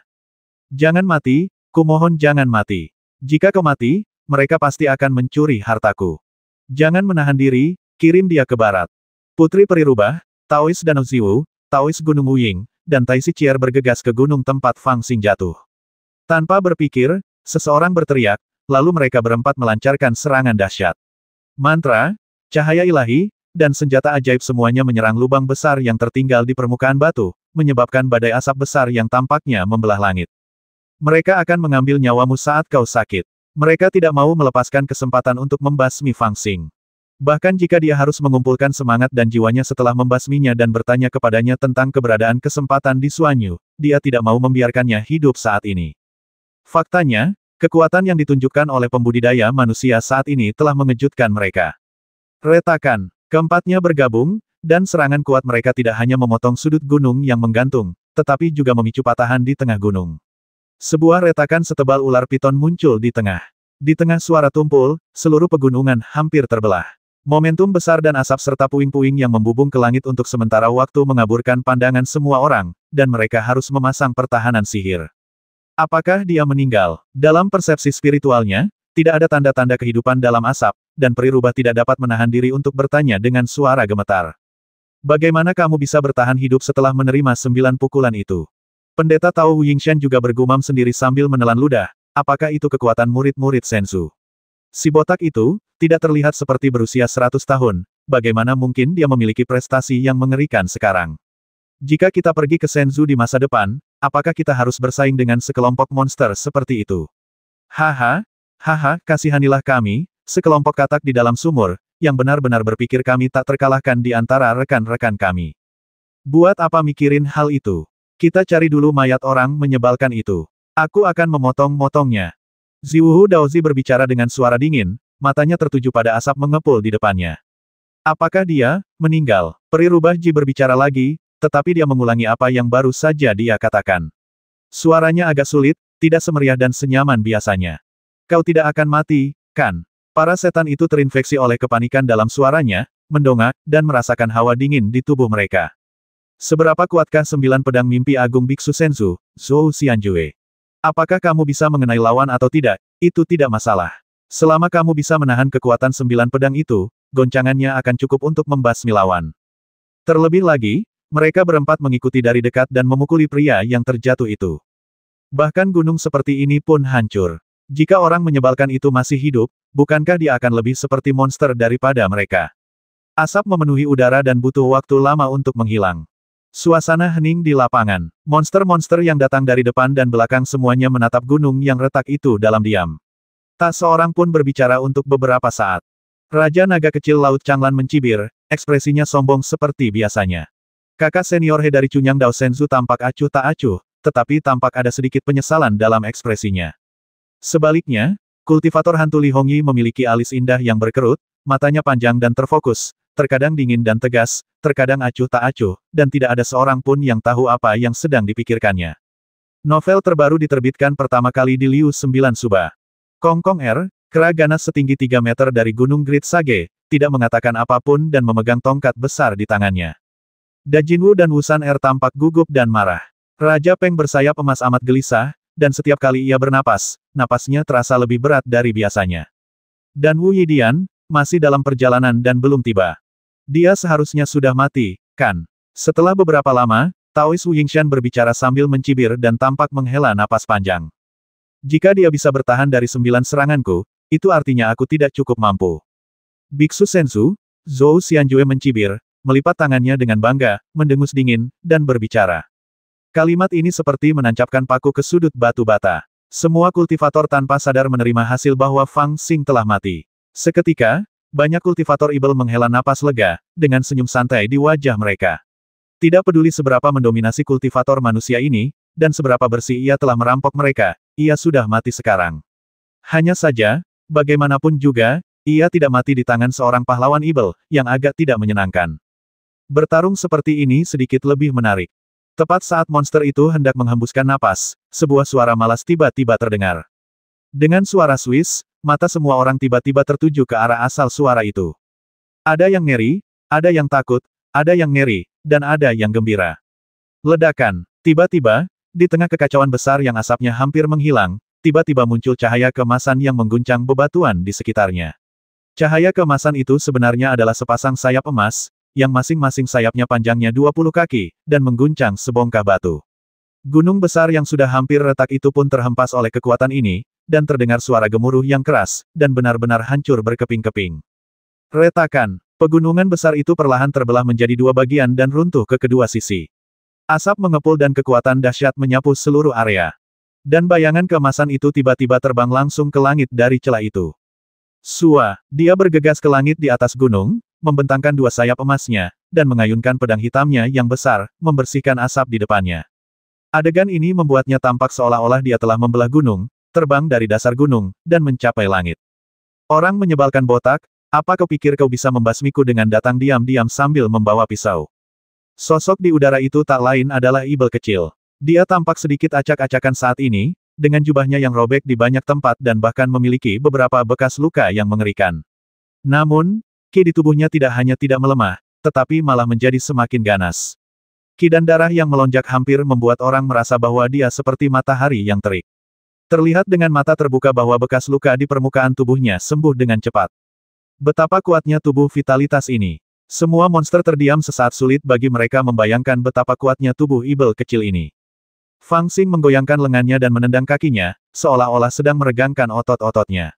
Kemudian dia mencibir dua kali dan tiba-tiba menukik ke bawah. Orang menyebalkan botak, kalau aku tidak memotong kepala botakmu hari ini, aku akan mengambil nama belakangmu. Dengan teriakan keras, pedang raksasa itu menebas, niat pedang itu bagai sungai, energi pedang bagai laut, dan aura pembasmi bagai langit. Setelah disergap oleh Zhou Xianjue, dia sudah marah. Semua kekuatan di tubuhnya meledak dan dia mengayunkan pedangnya. Ledakan. Pedang hitam raksasa itu datang ke arahnya seperti langit dan bumi yang terbelah, dan angin kencang menyapu Zhou Xianjue begitu keras hingga dia tidak bisa berdiri tegak. Wajahnya berubah dan dia meraung putus asa. Teratai besi di bawah kakinya terbang dan membentangkan formasi teratai besi besar di depannya, seperti medan perang, antara dia dan Fang Xing. Namun, dimanapun Fang Xing lewat, bunga teratai besi itu meledak, dan pedangnya seperti Ibel, langsung memotong kepala pria botak itu. Engah, sosok Fang Xing melesat bagaikan cahaya hitam, pedang hitam raksasa di tangannya melesat, tiba-tiba sebuah kepala raksasa melayang ke angkasa. Monster-monster di sekitar tiba-tiba terpesona dan hampir tidak mempercayai mata mereka. Seorang kultivator dari Senzu, dan seorang murid luar biasa yang dipilih sebagai utusan Senzu untuk datang ke negeri Ibel guna membimbing urat nadi Ibel, tiba-tiba dipenggal oleh Ibel kecil itu dengan pedang. Untuk sesaat, para Ibel hampir ketakutan oleh cakar Ibel itu. Beberapa dari mereka terus-menerus menggosok mata, beberapa begitu takut hingga mereka mundur ke udara, dan beberapa bahkan berteriak-teriak tanpa arti. Berani sekali dia membasmi biksu dari Senzu. Dengan ngeri, seseorang menoleh untuk melihat kakak senior He, pemimpin para kultivator Senzu. Ekspresinya normal saat ini, tanpa tanda-tanda panik. Bahkan Li Hongyi, yang mengenakan jubah merah di sampingnya, tampak normal saat ini, tanpa tanda-tanda terkejut. Dia hanya melirik sekilas ke arah jimat di antara jari-jari ramping kakak senior Senzu He. Jimat ini telah diambil dan diresapi dengan kekuatan spiritual ketika Fang Xing menghunus pedangnya ke arah pria botak itu. Ketika kepala lelaki botak itu dipenggal, jimatnya telah meredup dan separuhnya lenyap. Tertawa, saat kepala lelaki botak itu terbang ke atas, jimat itu lenyap sepenuhnya dari jari-jarinya. Ketika Fang Xing memotong kepala si botak dengan pedang, dia tidak menunjukkan rasa bangga apapun. Sebaliknya, tatapan matanya berubah dingin. Desir, dia memandang sekelilingnya dengan tajam.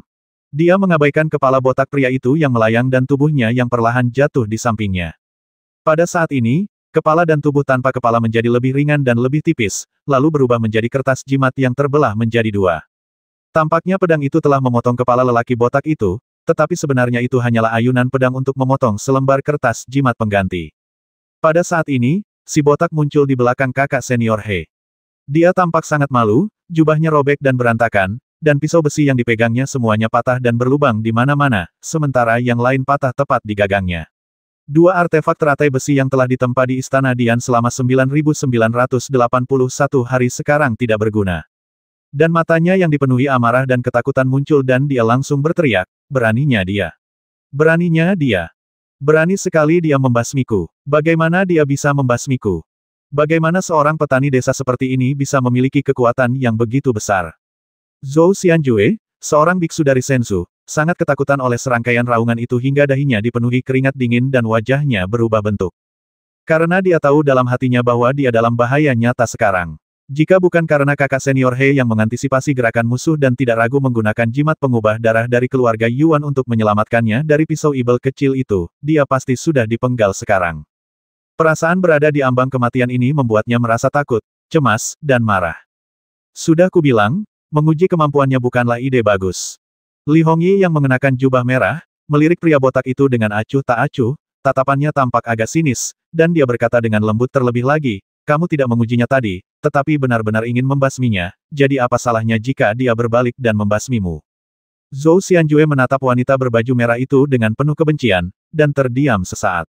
Sebelumnya, dia selalu mengandalkan statusnya dan tidak menganggap serius Fang Xing. Ketika Fang Xing menebasnya dengan 3 pedang di awal, dia merasa terhina. Jadi dia mengerahkan seluruh energinya untuk mengaktifkan 9 pedang mimpi besar, dan menggunakan pedang pertama secara tak terduga dari belakang, yang membuat 9 pedangnya memiliki sedikit arti serangan diam-diam. Dapat dikatakan bahwa dia sebelumnya telah menyerah pada gagasan bahwa orang ini dapat selamat dari pisaunya.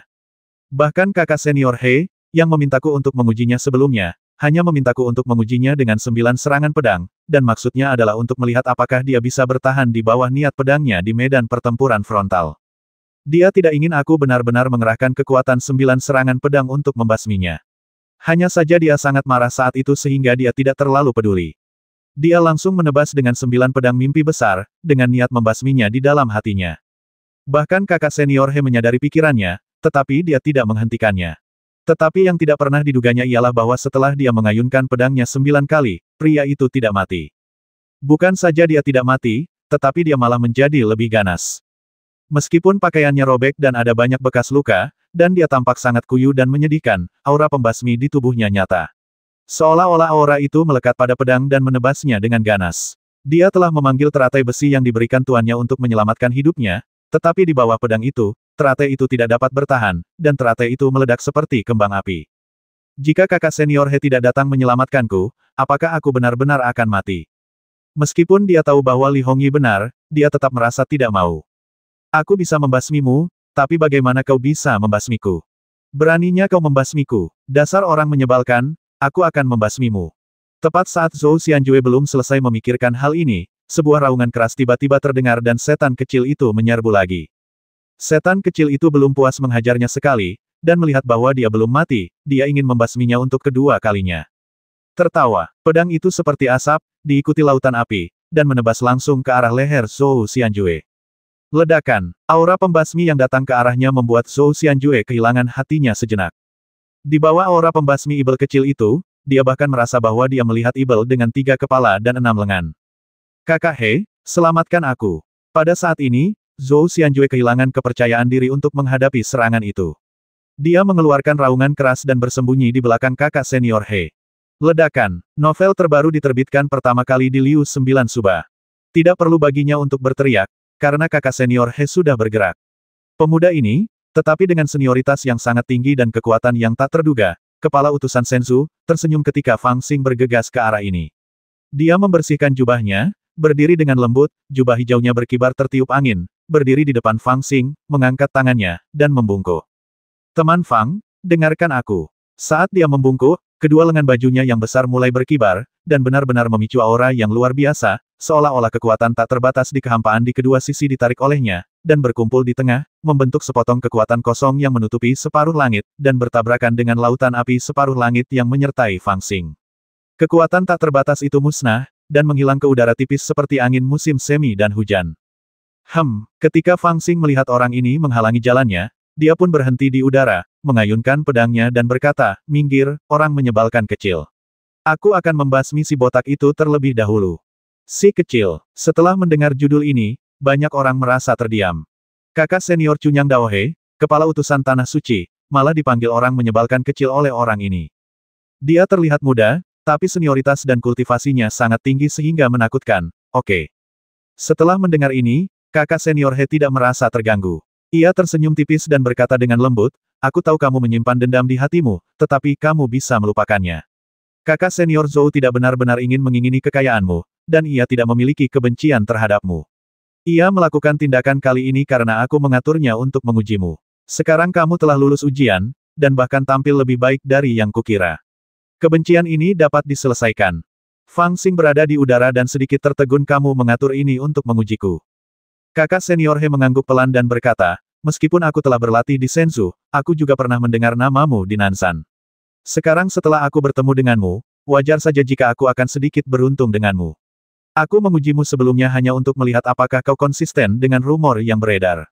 Sekarang setelah aku melihat metodemu, aku bersedia memberimu jimat Dao yang murni untuk menuntunmu ke Shenzhou untuk berlatih Jalan Agung. Aku ingin tahu apakah kau... Ledakan. Suara kakak senior He sangat ringan dan samar, tetapi menyebar ke seluruh kehampaan, dan semua orang tampaknya merasa seolah-olah dia berbicara di telinga mereka. Tidak diragukan lagi, orang ini sengaja menyebarkan pesan tersebut ke halayak ramai agar halayak mengetahui sikapnya. Dia sebenarnya ingin melindungi orang menyebalkan ini. Sekarang Fang Xing berada di paviliun Kaisar Ibel, dia telah merampas harta yang tak terhitung jumlahnya, dan telah menjalin perseteruan berdarah dengan para murid dari berbagai sekte. Situasinya hampir menjadi tidak bisa kembali. Menghadapi kekuatan mengerikan anak laki-laki ini, para Ibel sudah merasa bahwa mereka bersedia tetapi tidak dapat melakukan apapun. Mereka awalnya berharap bahwa kakak senior He atau Raja Naga kecil akan mengalahkannya, tetapi mereka tidak menyangka bahwa kakak senior He benar-benar akan meminta untuk melindunginya.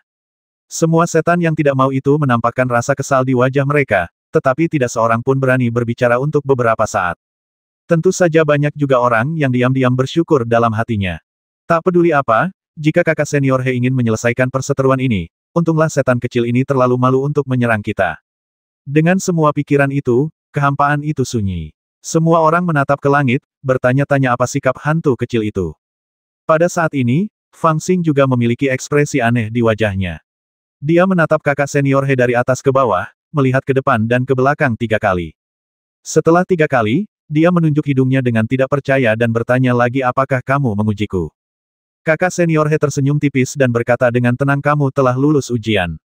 Fang Xing menggelengkan kepalanya dan tiba-tiba menatap kakak senior He dengan tatapan sombong menurutmu, siapa dirimu? Apakah kamu di sini untuk mengujiku? Ledakan. Fang Xing benar-benar menghunus pedangnya secara langsung, dan pedang hitam besar itu bagaikan kilat hitam, menebas langsung ke arah kakak senior He. Kakak senior He benar-benar tidak menyangka hal ini, tetapi kultivasinya memang luar biasa. Melihat pedang itu datang begitu cepat, dia mengangkat tangannya seperti kilat dan membuat segel di depan dadanya. Tiba-tiba, api yang murni muncul di sekelilingnya, seolah-olah puluhan naga api sedang berputar-putar di sekelilingnya. Pedang Fang Xing hendak menebas naga itu, tetapi terhalang di udara oleh api, dan pedang raksasa itu tidak dapat jatuh untuk sementara waktu. Kasar, dia berteriak keras, dengan sedikit ketidakpuasan di antara alisnya. Dengan statusnya, dia bersedia membantu Fang Xing menyelesaikan dendamnya secara pribadi, dan mengambil inisiatif untuk mencari perdamaian, dan bahkan ingin melindunginya. Ini sangat langka. Terus terang, di antara banyak murid dari jalur Ibel ini, berapa banyak dari mereka yang layak baginya melakukan ini. Namun dia tidak pernah menyangka kebaikan hatinya akan dibalas dengan sikap jahat orang menyebalkan ini. Namun Fang Xing tertawa kejam dan berteriak jika kau bisa lulus ujian, aku akan punya kesempatan untuk mengikutimu. Jika kau tidak bisa lulus ujian, maka kematianku akan sia-sia, kan? Otang pembawa sial kau pikir kau siapa? Dia mengayunkan pedangnya lagi dan menggunakan semua jenis teknik alkimia sekarang aku akan mengujimu untuk melihat apakah kau memenuhi syarat untuk mengikutiku. Tertawa, serangan pedang lain diayunkan, mengaktifkan api di dalam ramuan itu. Cahaya pedang menyapu, menciptakan lautan api, menambah niat pedang dan membakar racun api. Melawan api dengan api, begitu saudara He lahir, ia menunjukkan niat api yang luar biasa, yang jauh lebih unggul daripada niat api pil rubah milik peri rubah. Itu juga niat api yang menyelimuti kehampaan dan mengunci area ruang, sehingga mustahil bagi Fang Xing untuk memotongnya dengan pedangnya. Menghadapi gerakan ini, Fang Xing juga menggunakan niat api yang ditransformasikan dari api sejati samadi dalam pil untuk melawan api dengan api, menghancurkan kehampaan yang telah dikuncinya, dan memotongnya langsung dengan satu pedang. Apakah kemauan api anak ini sekuat itu? Sekilas ekspresi terkejut tampak di wajah kakak senior He. Selama ini, yang mereka kagumi saat melihat Fang Xing adalah tubuh fisiknya. Kekuatan tubuh fisik Ibel kecil ini telah mencapai tingkat yang luar biasa. Belum lagi dia mengalahkan pasukan gabungan peri rubah Ji, Taois Gunung Tanpa Bayangan, Taois Danau Kabut Ungu, dan yang lainnya dengan menghunus pedang dengan tubuh fisiknya. Fakta bahwa dia dapat menahan 9 serangan pedang dari Zhou Xianjue tanpa mati dan dapat bangkit dan bertarung lagi dengan kekuatannya yang tak berkurang sudah langka. Dengan tubuh fisik ini, cukup baginya untuk mendapatkan tempat di Sekte Sensu. Namun, tidak peduli seberapa kuat tubuhnya, sudah menjadi fakta yang pasti bahwa kualitas ramuan anak ini tidaklah tinggi. Siapapun dapat melihat bahwa ia hanya menguasai satu metode ramuan, dan metode itu hanya memiliki makna api yang samar. Itu tidak terlihat seperti metode ramuan yang sangat luar biasa. Kualitas ramuan seperti itu, belum lagi bahwa ia tidak akan memiliki kekuatan besar saat menggunakan metode api, dan pencapaiannya di masa depan akan semakin terbatas. Merupakan berkah dari surga bahwa ia dapat berkultivasi hingga tahap akhir ramuan emas. Pandangan ini sesungguhnya merupakan salah satu alasan mengapa saudara senior Senzu He, meskipun menghormati Fang Xing, tidak terlalu menganggapnya tinggi. Hormati Fang Xing, hormati apa yang telah diperbuatnya sebelumnya, tetapi bagaimanapun juga, masa depannya telah terhalang, dan tak banyak yang telah dicapainya. Karena ide ini, dia meminta Zhou Xianjue untuk menguji berat Fang Xing. Bagaimanapun, Sekte Senzu tidak menerima sampah. Namun, semua pikirannya tersapu oleh kekuatan api yang dilepaskan oleh Fang Xing saat ini. Namun, saat Fang Xing mengayunkan pedang, api di tubuhnya tiba-tiba meledak dan menempel pada cahaya pedang. Saat pedang raksasa hitam itu menebas, tubuh pedang itu sudah menempel dengan api yang membakar dengan sangat kuat. Kemanapun tubuhnya lewat, kekosongan itu berubah menjadi lautan api, seperti jubah api yang membentang sejauh 100 kaki, membentang panjang di belakangnya, menutupi kekosongan, dan seperti lautan api yang berguling ke belakang, condong ke arah kakak senior He. Set set set, terdengar suara dingin, lautan api melawan niat api melahap niat api yang dikeluarkan oleh kedua orang itu masing-masing, benar-benar menghasilkan efek pemusnahan setelah tabrakan, terus bertabrakan dan kemudian menghilang, hanya kekuatan luar biasa yang tersisa dari menjebak udara yang berguling kembali dari tubuh mereka, bertiup ke arah sekitarnya seperti embusan angin. Kecuali para Taois, orang-orang lainnya tidak dapat mencapai jarak 100 kaki. Ledakan, kedua niat api itu musnah, dan kekosongan yang terkunci di depan kakak senior He pun hancur. Bahkan niat api Fang Xing pun berada di atas angin. Seekor ular piton api mengikuti pedang raksasa hitam Fang Xing dan menebas kepala kakak senior He dengan kekuatan yang tak terkalahkan. Saya telah menjadi seorang master selama 3 kehidupan dan berlatih selama 300 tahun sebelum akhirnya saya berhasil mengembangkan esensi api yang sangat murni dan murni ini. Namun, saya bahkan tidak dapat mengalahkan anak ini. Kakak senior He juga terkejut dan hampir tidak mempercayai pemandangan ini. Dia mengira bahwa prinsip api yang murni yang dia kembangkan sudah berada di peringkat 3 teratas di antara semua sekte utama di Senzu. Melihat ke sekeliling 3 area lainnya, tidak ada seorang pun yang bisa menolak kecuali api jahat keluarga Huangfu dan api Ibel yang sangat ganas yang tersebar luas di tanah Ibel. Namun, dia tidak menyangka bahwa dia akan kalah hari ini. Tentu saja, jika dia tahu bahwa kekuatan api Fang Xing berasal dari api sejati Samadhi, dia tidak akan berpikir demikian. Aku akan menangkapmu terlebih dahulu dan mengajarimu bagaimana berperilaku. Melihat pedang Fang Xing datang ke arahnya, kakak senior He mengerutkan kening erat, merasa sedikit kesal. Ledakan, dia membuat segel dengan satu tangan dan meletakkannya di depan dadanya, sementara dengan tangan lainnya, dia mengubah telapak tangannya dan menutupi kepala Fang Xing untuk menekannya. Di depannya, saat dia membuat gerakan tangan, sebuah gunung yang menjulang tinggi tiba-tiba muncul. Gunung itu tampak membentang ribuan mil, berdiri di antara Fang Xing dan dirinya, menghalangi pedang Fang Xing yang tak terkalahkan.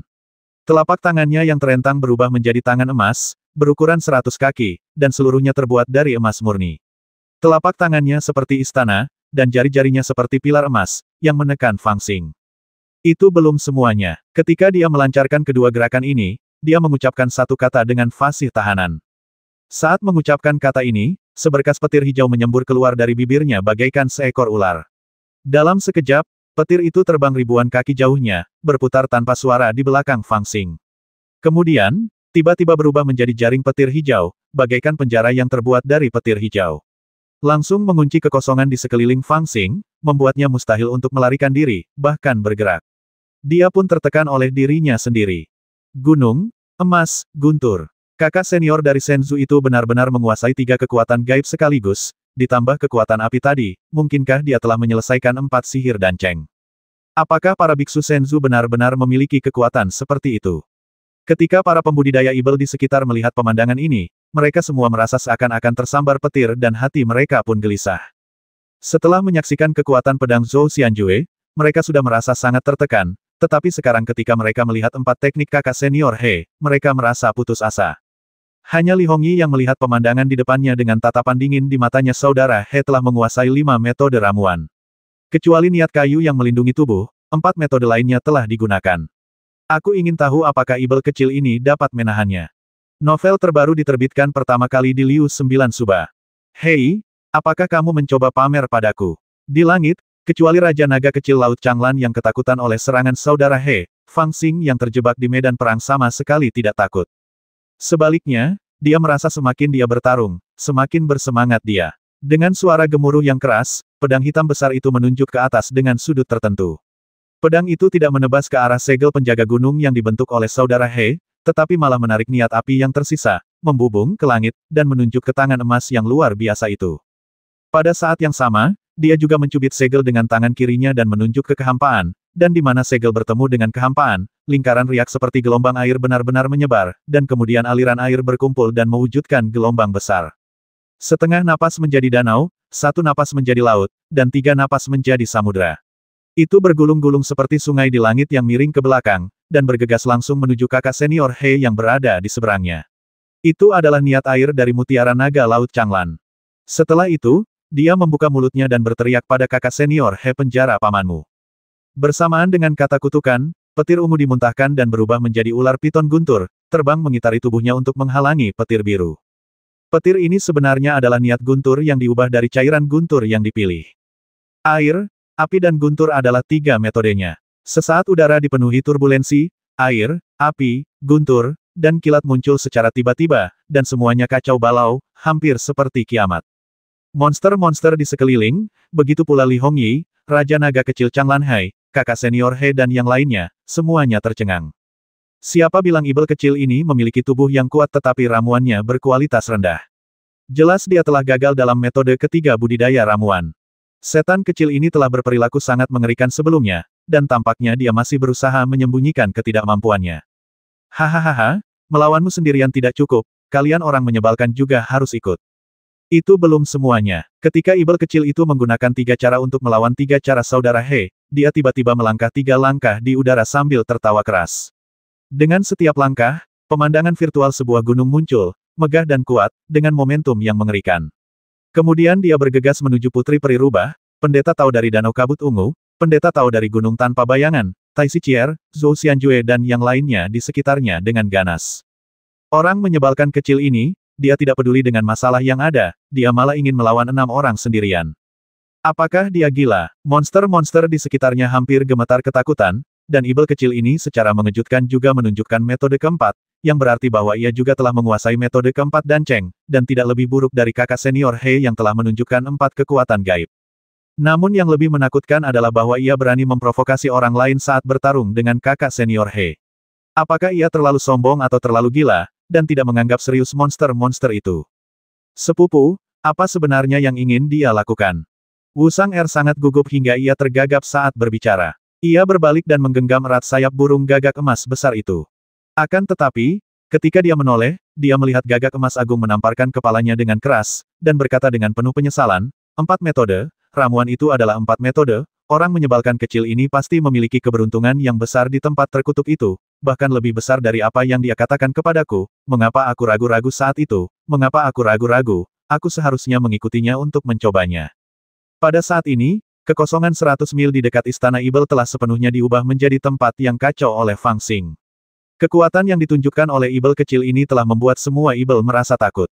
Dia mengacungkan pedang besar dan mengendalikan 4 sihir api, guntur, air dan gunung, dan benar-benar bertarung melawan 7 orang termasuk kakak senior Shen Zuhe, Zhou Xianjue Botak, Peri Rubah Ji, Taois Gunung Wuying, Taois Danau Ziwu, Tai Siqier, Raja Ular Ji dan lainnya. Itu belum semuanya. Intinya adalah dia benar-benar bertahan, dan berjuang semakin keras. Jika seseorang biasanya mengatakan bahwa seorang anak muda memiliki kekuatan yang mengerikan, para monster pasti tidak akan mempercayainya. Namun sekarang setelah mereka melihatnya dengan mata kepala sendiri dan merasakannya dengan tubuh mereka sendiri, mereka harus mempercayainya. Mereka sudah merasakan kebanggaan yang terpendam di dalam hati mereka. Selama 3000 tahun, ras Ibel telah ditekan dan dikembangkan di tanah Ibel Beiju. Nanzan dijaga oleh keluarga Huangfu dan Kuil Lingshan, dan hanya sedikit yang berani pergi ke sana. Tanah Ibel berada di seberang laut dan tidak mudah untuk sampai ke sana.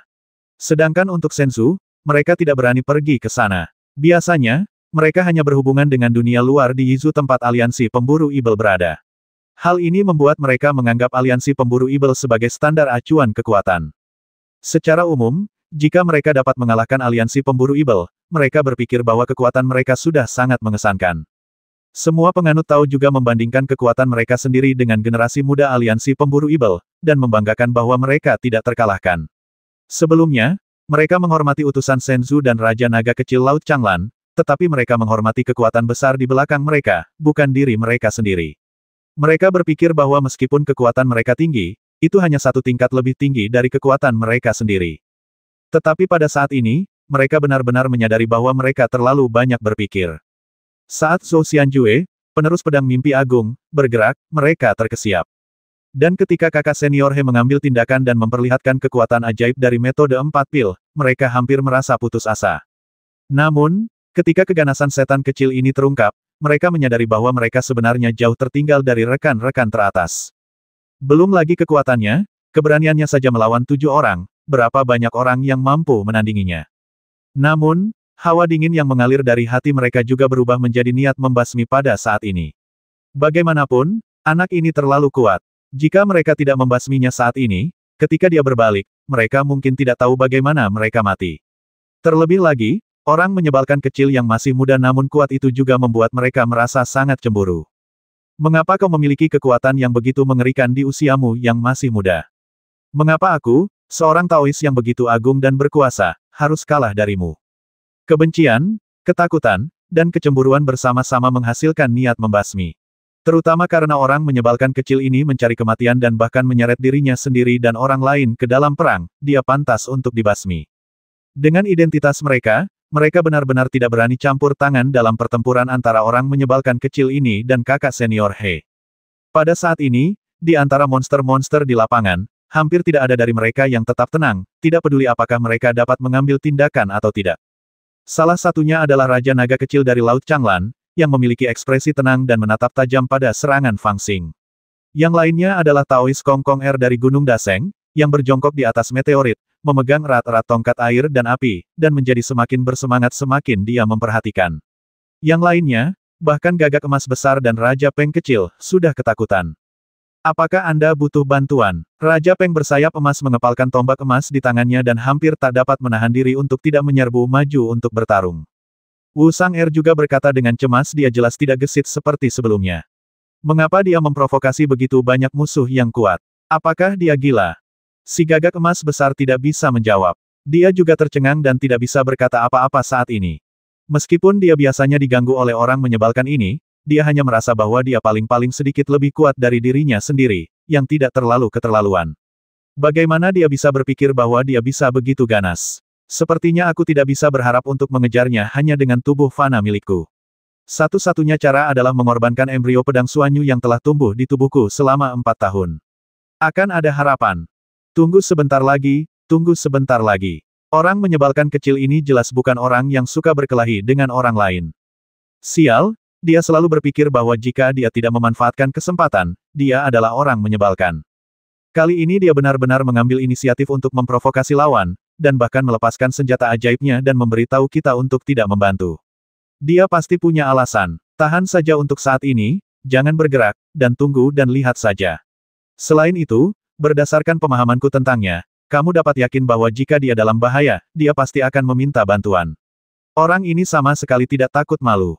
Apa yang dikatakan Da Jinwu seolah diucapkan kepada Wu San-er, tetapi juga seolah dijelaskan pada dirinya sendiri. Gorila dari Gunung Sage Agung, bukankah kalian bilang akan membantuku? Apakah kalian masih bersungguh-sungguh sekarang? Tepat pada saat ini, Fang Xing tiba-tiba berteriak keras di antara kelompok pertempuran. Keraganas yang duduk di meteorit tak jauh dari sana menyeringai, mengepalkan tongkat air dan api di sampingnya, dan berkata dengan suara yang dalam, lupakan saja, siapa yang ingin kamu basmi. Setelah mendengar kata-kata ini, Da Jin Crow dan yang lainnya juga sedikit terkejut, dan segera bersiap untuk mengambil tindakan, berpikir bahwa orang menyebalkan kecil ini akhirnya tidak dapat bertahan lebih lama lagi dan siap untuk meminta bantuan. Mereka sudah tidak dapat menahan diri dan siap untuk menyerbu dan membasminya. Meskipun Raja Peng Kecil hanya berada di tahap pembentukan pondasi, dia telah memberikan segalanya, dengan matanya yang bersinar. Da Jin Crow juga siap untuk mengorbankan embrio pedang yang telah diasuhnya selama 4 tahun. Namun saat ini, Fang Xing di medan perang malah tertawa dan berteriak, ayo, bertarunglah denganku. Semua orang tercengang, hampir mengira mereka salah dengar. Bahkan Keraganas Kong Kong Er di sebelahnya pun tercengang. Setelah beberapa lama, ia bertanya dengan heran, apakah kamu gila? Fang Xing menendang pedang kuno rumah emas milik Tai Si Chier, berbalik dan berteriak, paman gila, apakah kamu berani bertarung?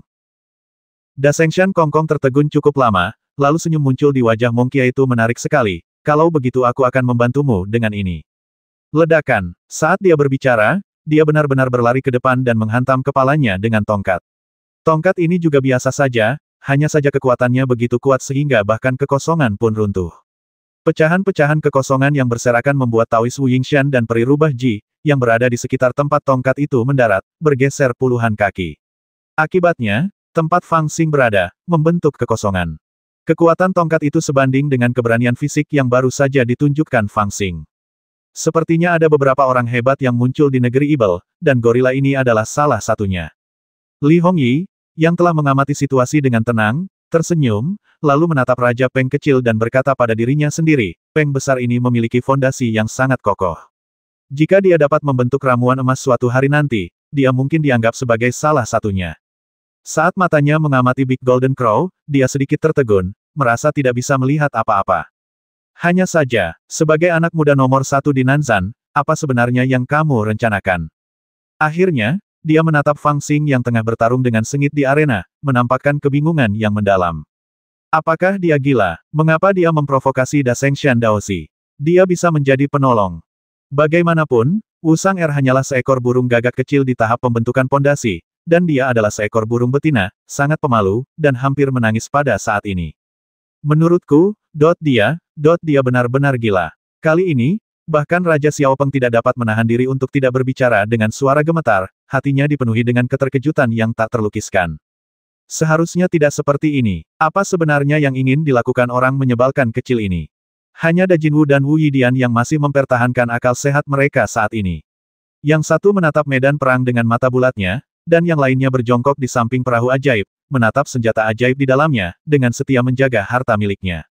Novel terbaru diterbitkan pertama kali di Liu 9 Suba. Raja Naga Kecil. Suara Fang Xing tiba-tiba terdengar di medan perang yang kacau. Di antara semua monster saat ini, Ao Bai, Raja Naga Kecil Laut Changlan yang belum mengambil tindakan apapun, telah memperhatikan sihir air Fang Xing dengan tatapan dingin. Tidak diketahui apa yang sedang dipikirkannya. Dia percaya bahwa tidak ada kemungkinan lain, jadi dia tidak berencana untuk mengambil tindakan lebih lanjut. Namun, dia tiba-tiba mendengar orang yang pasti akan kalah dalam pertandingan itu memanggil namanya, dan alisnya langsung mengernyit. Swiss, dia menoleh, ingin mendengar apa yang dikatakan orang ini. Apakah kamu percaya kalau aku tidur dengan adikmu? Ketika Fang Xing selesai berbicara, semua monster yang mendengarnya tercengang. Apakah ini sebuah penghinaan? Apakah ini kutukan pada 9 putra naga Laut Changlan? Ini pasti mengundang kematian, kan? Ketika Raja Naga Kecil Ao Bai mendengar ini, dia juga tertegun sejenak, lalu matanya bersinar dengan niat membasmi, dan boom, dia berdiri, membawa aura pembasmi bersamanya. Jubah di belakangnya berkibar dan berguling menjadi awan di udara. Aura pembasmi di tubuhnya hampir membuat suhu di sekitarnya tampak seperti memasuki musim dingin yang dingin. Bahkan pengikut Changlan Hai di sampingnya buru-buru mundur lebih dari 10 kaki untuk memberi jalan. Apakah kamu mencari kematian? Ada niat membasmi di mata Raja Naga Kecil itu, dan suaranya terdengar seperti diambil dari tungku es. Orang-orang yang berlatih kultivasi, baik manusia, ibel, hantu, atau naga, semuanya harus menjaga reputasi mereka dan tidak dapat menoleransi penghinaan semacam itu. Fang Xing bahkan menggunakan kata-kata kasar seperti itu untuk berbicara kepada seseorang yang berstatus Raja Naga Kecil, yang dalam arti tertentu bahkan lebih mencari kematian. Namun Fang Xing hanya menambahkan aku benar-benar tidur dengan adikmu. Ledakan. Hati Raja Naga Kecil Ao Bai meledak karena amarah, dan akhirnya dia tidak tahan lagi. Dia melambaikan tangannya, dan tombak biru safir yang dipenuhi bintang muncul di tangannya. Dia mengarahkannya ke Fang Xing yang sedang bertarung dengan sengit di kehampaan. Meskipun dia tidak benar-benar menyerang, niat membasmi pada tombak itu membuat semua orang yang menghalangi merasa takut. Mereka secara tidak sadar ingin menghindar, seolah-olah bencana akan menimpa mereka kapan saja. Silakan minggir dan biarkan saya mengambil kepala orang ini. Raja Naga Kecil Ao Bai melangkah ke dalam kehampaan, dan kekuatan spiritual sudah terjerat dalam tombak safir. Meskipun dia marah, dia masih tidak mau bertarung dengan orang lain. Dia ingin mengusir semua monster dan melawan monster itu sendirian. Hei, kepalamu pasti ditendang keledai. Aku benar-benar tidur dengan adikmu. Fang Xing menjawab dengan marah. Raja Naga Kecil itu kehilangan kesabarannya dan menusuk dengan senjatanya. Terserah kau mau apa, tidak peduli dia bekerja sama dengan yang lain atau tidak, tusuk saja orang menyebalkan ini sampai mati terlebih dahulu. Dia memang gila. Big Golden Crow yang sedang mengamati melihat Wu Sang'er sedang menatapnya dan langsung membuat penilaian. Fang Xing benar-benar gila. Jika dia tidak gila, siapakah yang berani melakukan hal serupa seperti dia? Para ibel sangat yakin dengan pertanyaan ini di dalam hati mereka, karena mereka tidak dapat membayangkan monster macam apa yang berani sendirian menantang Putri Peri Rubah, Pendeta Tao dari Danau Kabut Ungu, Pendeta Tao dari Gunung Tanpa Bayangan, Pendeta Tao dari keluarga Taisi Chier, Raja Ular Betina dari suku Blackwood Ridge, Pendeta Tao dari Gunung Sage Agung, Kongkonger, Kultivator Senzu, Zhou Xianjue, dan kakak senior Cunyang Daohe. Dan akhirnya bahkan menyeret Ao Bai, Raja Naga Kecil yang ganas dari Laut Changlan. Awalnya, Raja Naga Kecil itu tidak mau bertindak. Dia bangga dengan statusnya dan tidak mau bergabung dengan orang lain untuk menyerang orang menyebalkan manusia ini. Tetapi orang itu benar-benar mencari kematian, dengan mengatakan aku telah tidur dengan adikmu di sebelah kiri dan tidak, adikmu yang tidur denganku di sebelah kanan. Bahkan orang-orang biasa di dunia tidak akan mampu menahan penghinaan seperti itu, apalagi Raja Naga Kecil dari Laut Changlan yang ditakuti semua orang. Karena alasan inilah pertempuran besar yang jarang terjadi dalam 1000 tahun dimulai di Paviliun Kaisar Ibel. 1 lawan 9, pertarungan sampai mati. Ledakan. Fang Xing telah mengerahkan seluruh kekuatannya saat ini. Dia tidak hanya mengerahkan kekuatan fisiknya secara ekstrim, menyerang ke kiri dan ke kanan seperti Ibel, menebas, meninju, menendang, dan menanduk. Bahkan niat api dalam ramuannya pun dilepaskan sepenuhnya. Niat guntur dari cairan petir penciptaan, niat api dari api sejati Samadhi, niat air dari mutiara naga Laut Changlan, dan niat gunung dari harta karun gunung semuanya ikut berperan. Medan perang benar-benar menunjukkan keadaan kehancuran. Kekuatan bertarung yang dia tunjukkan terus meningkat, dan telah mengejutkan kakak senior He dan Raja Naga Kecil. Awalnya orang-orang mengira dia hanya ramuan kualitas terendah, pada tahap awal ramuan emas, dan tak seorang pun menganggapnya serius. Namun setelah bertarung, mereka mendapati bahwa tubuhnya kuat dan kekuatan pedangnya dahsyat, sehingga ia tidak kalah dengan pengikut Tao yang sederajat dan mempunyai peluang untuk menang. Kemudian, diketahui bahwa metode bertarungnya aneh dan sihirnya bersifat supranatural. Dia menggunakan roda penggiling yin yang untuk mengeluarkan keganasan yang melampaui seorang Taois. Kemudian, setelah mengalahkan Taisi Chier dan Zhou Xianjue berturut-turut, para monster menemukan bahwa potensinya belum sepenuhnya dilepaskan, dan ia memiliki semacam tubuh abadi, kekuatan gaib, dan agresivitas seorang gangster. Mereka bertarung tanpa henti, dan kekuatan itu hanya bisa digambarkan sebagai mengerikan. Namun hingga saat ini, bahkan ketika kakak senior He dan Raja Naga Kecil Laut Changlan ikut bertempur, para monster menemukan bahwa orang menyebalkan ini sebenarnya masih memiliki berbagai kekuatan magis yang belum pernah digunakannya. Pilnya bukanlah pil 1 sihir, tetapi jelas pil 4 sihir. Niat api dalam pil itu tidak kalah dengan niat api yang murni milik kakak senior He, niat airnya tidak kalah dengan sihir air Changlan milik Raja Naga Kecil, ditambah niat guntur dan niat gunung, yang semuanya berkualitas tinggi.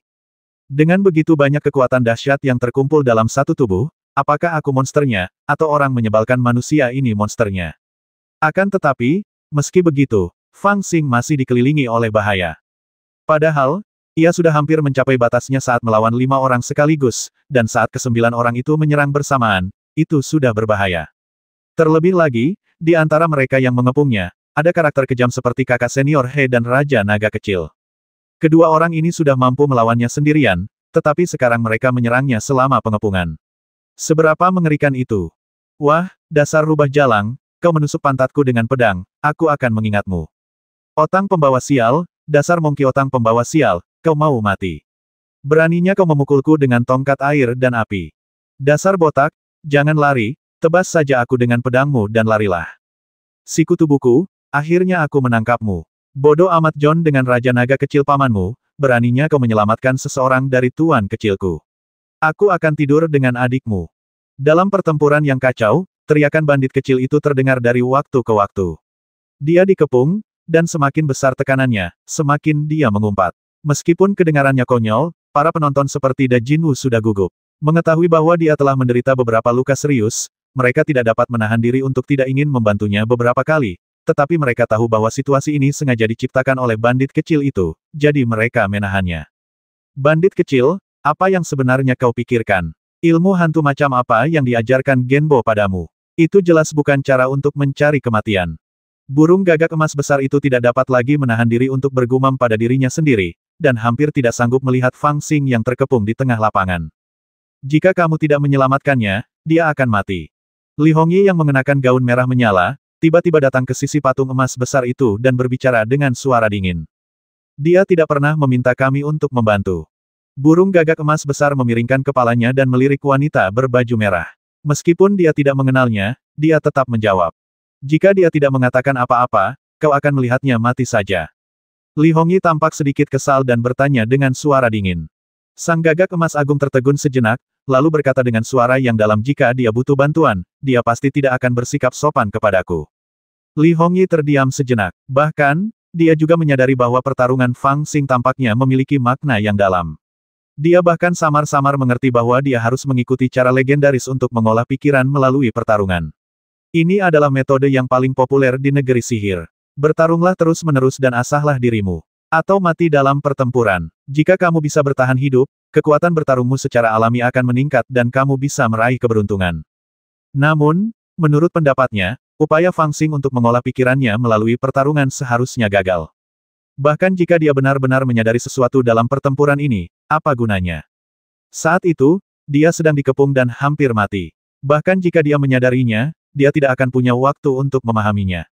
Sebagai seorang kultivator dari Nanzan, dia tidak bisa mati di sini, masih ada hal-hal yang menunggunya untuk dilakukan di Senzu. Li Hongyi melirik burung gagak emas besar itu lagi, bergumam pada dirinya sendiri, dan tiba-tiba mengambil keputusan, jika kamu tidak menyelamatkannya, aku yang akan melakukannya.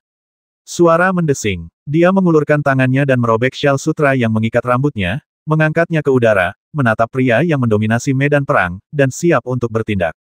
Melihat hal ini, si gagak emas agung pun menjadi bengis, meludah ke udara, dan berkata dengan penuh kebencian, sudahlah, otang pembawa sial, lakukan saja. Setelah bertahan begitu lama, ia benar-benar tidak tahan lagi, tetapi Fang Xing berulang kali memperingatkannya untuk tidak membantu, jadi ia memaksakan diri untuk menahannya. Namun, ia dibangunkan oleh Li Hongyi saat ini, dan akhirnya bereaksi. Ia tidak bisa begitu saja mempercayai apapun yang dikatakan bandit kecil itu. Orang menyebalkan itu tidak terlalu bisa diandalkan. Ia mengambil jalan yang sangat berisiko ini. Bagaimana jika ia gagal? Dasar binatang kecil, sampai di titik ini, kamu masih belum tahu kalau kamu salah. Pada saat ini di medan perang, pedang hitam besar di tangan Fang Xing telah terlempar dan tertancap secara diagonal pada sebuah meteorit di kejauhan. Zhou Xianjue, si botak dari Senzu, tersenyum lebar. Ia mengayunkan satu-satunya pisau besi yang tersisa di tangannya untuk memotong aura pembasmi dan berteriak, cepatlah berlutut untuk mengakui kesalahanmu kepada kakak senior He. Mungkin kami akan menyelamatkan hidupmu. Saat ini, Fang Xing sudah tidak bisa dikenali lagi sebagai manusia. Tubuhnya berlumuran darah dan luka. Pinggangnya ditusuk, hampir terbelah dua. Tubuhnya masih utuh karena kekuatan spiritual dan kemampuan pemulihan tubuhnya yang kuat. Di bahu kirinya, ada bekas luka bakar yang besar, hampir memperlihatkan tulang hitamnya. Tubuhnya tampak sangat menyedihkan, dan bahkan cahaya spiritual di sekitarnya pun redup. Setelah pedang hitam besar di tangannya terlempar, dia terpaksa melawan musuh dengan tangan kosong, seperti tenaga yang sudah habis. Semua monster telah menentukan bahwa anak ini akan dibasmi dalam sekejap mata. Namun, Zhou Xianjue marah karena dikalahkan oleh Fang Xing, jadi dia sengaja mengatakan hal ini pada saat ini. Setelah mendengar ini, monster yang mengepung Fang Xing semuanya terkejut dan menatap kakak senior He dengan mata tajam. Mereka semua tahu bahwa kakak senior He ingin menyelamatkan Fang Xing tadi, tetapi hanya karena orang menyebalkan ini meminta kematian, dia berakhir dalam situasi ini. Tetapi pada titik ini, siapa yang ingin membiarkan orang menyebalkan kecil ini hidup? Toh, kebencian yang mendalam sudah terbentuk. Kalau dia selamat, apa yang akan kulakukan di masa depan? Oleh karena itu, pada titik ini, jika kakak senior He berani melindunginya lagi, itu sama saja dengan menjadikan semua monster sebagai musuh. Novel terbaru diterbitkan pertama kali di Liu 9 Suba. Terutama Raja Naga Kecil Laut Changlan, dia dengan malas menyimpan senjatanya di tangannya dan berkata dengan suara dingin, anak ini menggunakan kata-kata kotor dan menghinaku beberapa kali. Aku harus mengambil nyawanya, tidak peduli siapapun kamu, siapapun yang berani menghentikanku akan menjadi musuhku. Semua monster takut dengan identitas para kultivator Senzu, tetapi dia, sebagai pangeran ke-9 Laut Changlan, tidak menaruh perhatiannya. Kakak senior He bukanlah orang bodoh. Dia merasakan niat para monster dan sedikit rasa dingin perlahan muncul di wajahnya. Setelah ragu sejenak, akhirnya dia berbicara dengan suara dingin, aku kasihan padamu karena mengalami kesulitan dalam berlatih, dan aku ingin membantumu, tetapi sayangnya kamu terlalu sombong, dan aku tidak dapat membantumu. Aku tidak punya pilihan selain membiarkanmu mati di sini hari ini dan meminta maaf kepada para Taois klan Ibel. Kalimat ini tidak diragukan lagi, setara dengan hukuman mati bagi Fang Xing, dan semua Ibel merasa lega. Tuan, mengapa Anda tidak mengaku bersalah kepada saya? Meskipun Fang Xing terluka parah, dia tertawa terbahak-bahak. Melihat monster-monster itu sedikit kurang agresif dalam menyerangnya karena keterkejutan dalam pikiran mereka, dia mengambil kesempatan itu untuk menggambar sebuah lingkaran dengan tangannya dan membaca mantra lagi, mengaduk air dan api, menyapu ke segala arah. Zhou Xianjue tertawa dan berteriak, kamu sendiri yang meminta kematian, siapa yang bisa menyelamatkanmu? Desir, dari dua pedang besi hitam, hanya satu yang tersisa. Pedang itu membentuk busur berbentuk bulan sabit dan menebas ke arah Fang Xing. Basmi dia untuk menghindari masalah lebih lanjut. Monster-monster di sekitarnya juga berteriak keras, terutama Putri Peri Rubah, Pendeta Tao Gunung Tanpa Bayangan, Pendeta Tao Danau Kabut Ungu, Tai Sichier, Putri Raja Ular dan yang lainnya yang tidak ingin Fang Xing selamat. Mereka menyerang seperti kabut dan hujan hampir bersamaan, tidak menahan diri sama sekali, dan menutupi Fang Xing di lapangan seperti kekuatan yang luar biasa. Meskipun orang menyebalkan kecil ini ganas, bagaimanapun juga dia sudah kehabisan tenaga. Pertarungan ini akan segera berakhir. Saat ini, hanya kakak senior He, Raja Naga Kecil, dan Kong Kong Er yang belum bergerak. Dua orang pertama itu karena mereka menghormati status mereka, tetapi Kong Kong Er telah menatap Fang Xing. Dia mengira Fang Xing akan meminta bantuan. Selama orang menyebalkan itu mengucapkan sepatah kata, Kong Kong Er akan cukup berani untuk melawan semua monster dan menyelamatkannya. Tetapi sampai saat ini, Fang Xing, yang tampaknya tidak dapat bertahan, bahkan tidak meminta bantuan. Ledakan, mantra, senjata ajaib, dan serangan lain seperti asap dan awan menyelimuti Fang Xing, seakan-akan itu adalah mantra yang mematikan. Ledakan, Fang Xing menahan serangan itu dan tubuhnya gemetar. Kamu masih bisa bertahan, ayo lagi. Orang lain berteriak keras, dan mantra-mantra sihir serta senjata-senjata sihir kembali terjalin bagaikan jaring, berjadewa bagaikan kekuatan yang luar biasa. Ledakan, Fang Xing melawan lagi, tubuhnya melayang seperti layang-layang, tampaknya tidak mampu berdiri. Haha, aku di sini untuk mengambil nyawa ibel kecil ini. Hati-hati, jangan hancurkan jiwamu. Ya, kita masih perlu memaksanya untuk memberitahu kita keberadaan Suanyu Fortune. Semua monster kegirangan dan menyerbu ke depan, menggunakan berbagai mantra serangan untuk melindungi Fang Xing yang terjatuh. Li Hongyi dan Da Jinwu, yang bersiap untuk mengambil tindakan tidak jauh dari sana, keduanya terkejut. Mereka telah dihentikan oleh kakak senior He dan Raja Naga Kecil. Fang Xing tampaknya tidak punya harapan untuk bertahan hidup. Tidak mungkin dia bisa bertahan hidup di bawah serangan yang begitu dahsyat. Secercah harapan telah padam di sini. Rasanya seperti beban 1000 pon, dan akhirnya benang terakhir putus. Di tengah cahaya ajaib yang tak terhitung jumlahnya, sebuah nyanyian panjang dan lambat tiba-tiba terdengar. Pedangmu bagaikan tungku api, bantulah aku memahami Dao yang agung. Kalian semua bantu aku memahami Dao besar, dan aku akan membasmi kalian seperti memotong rumput. 570.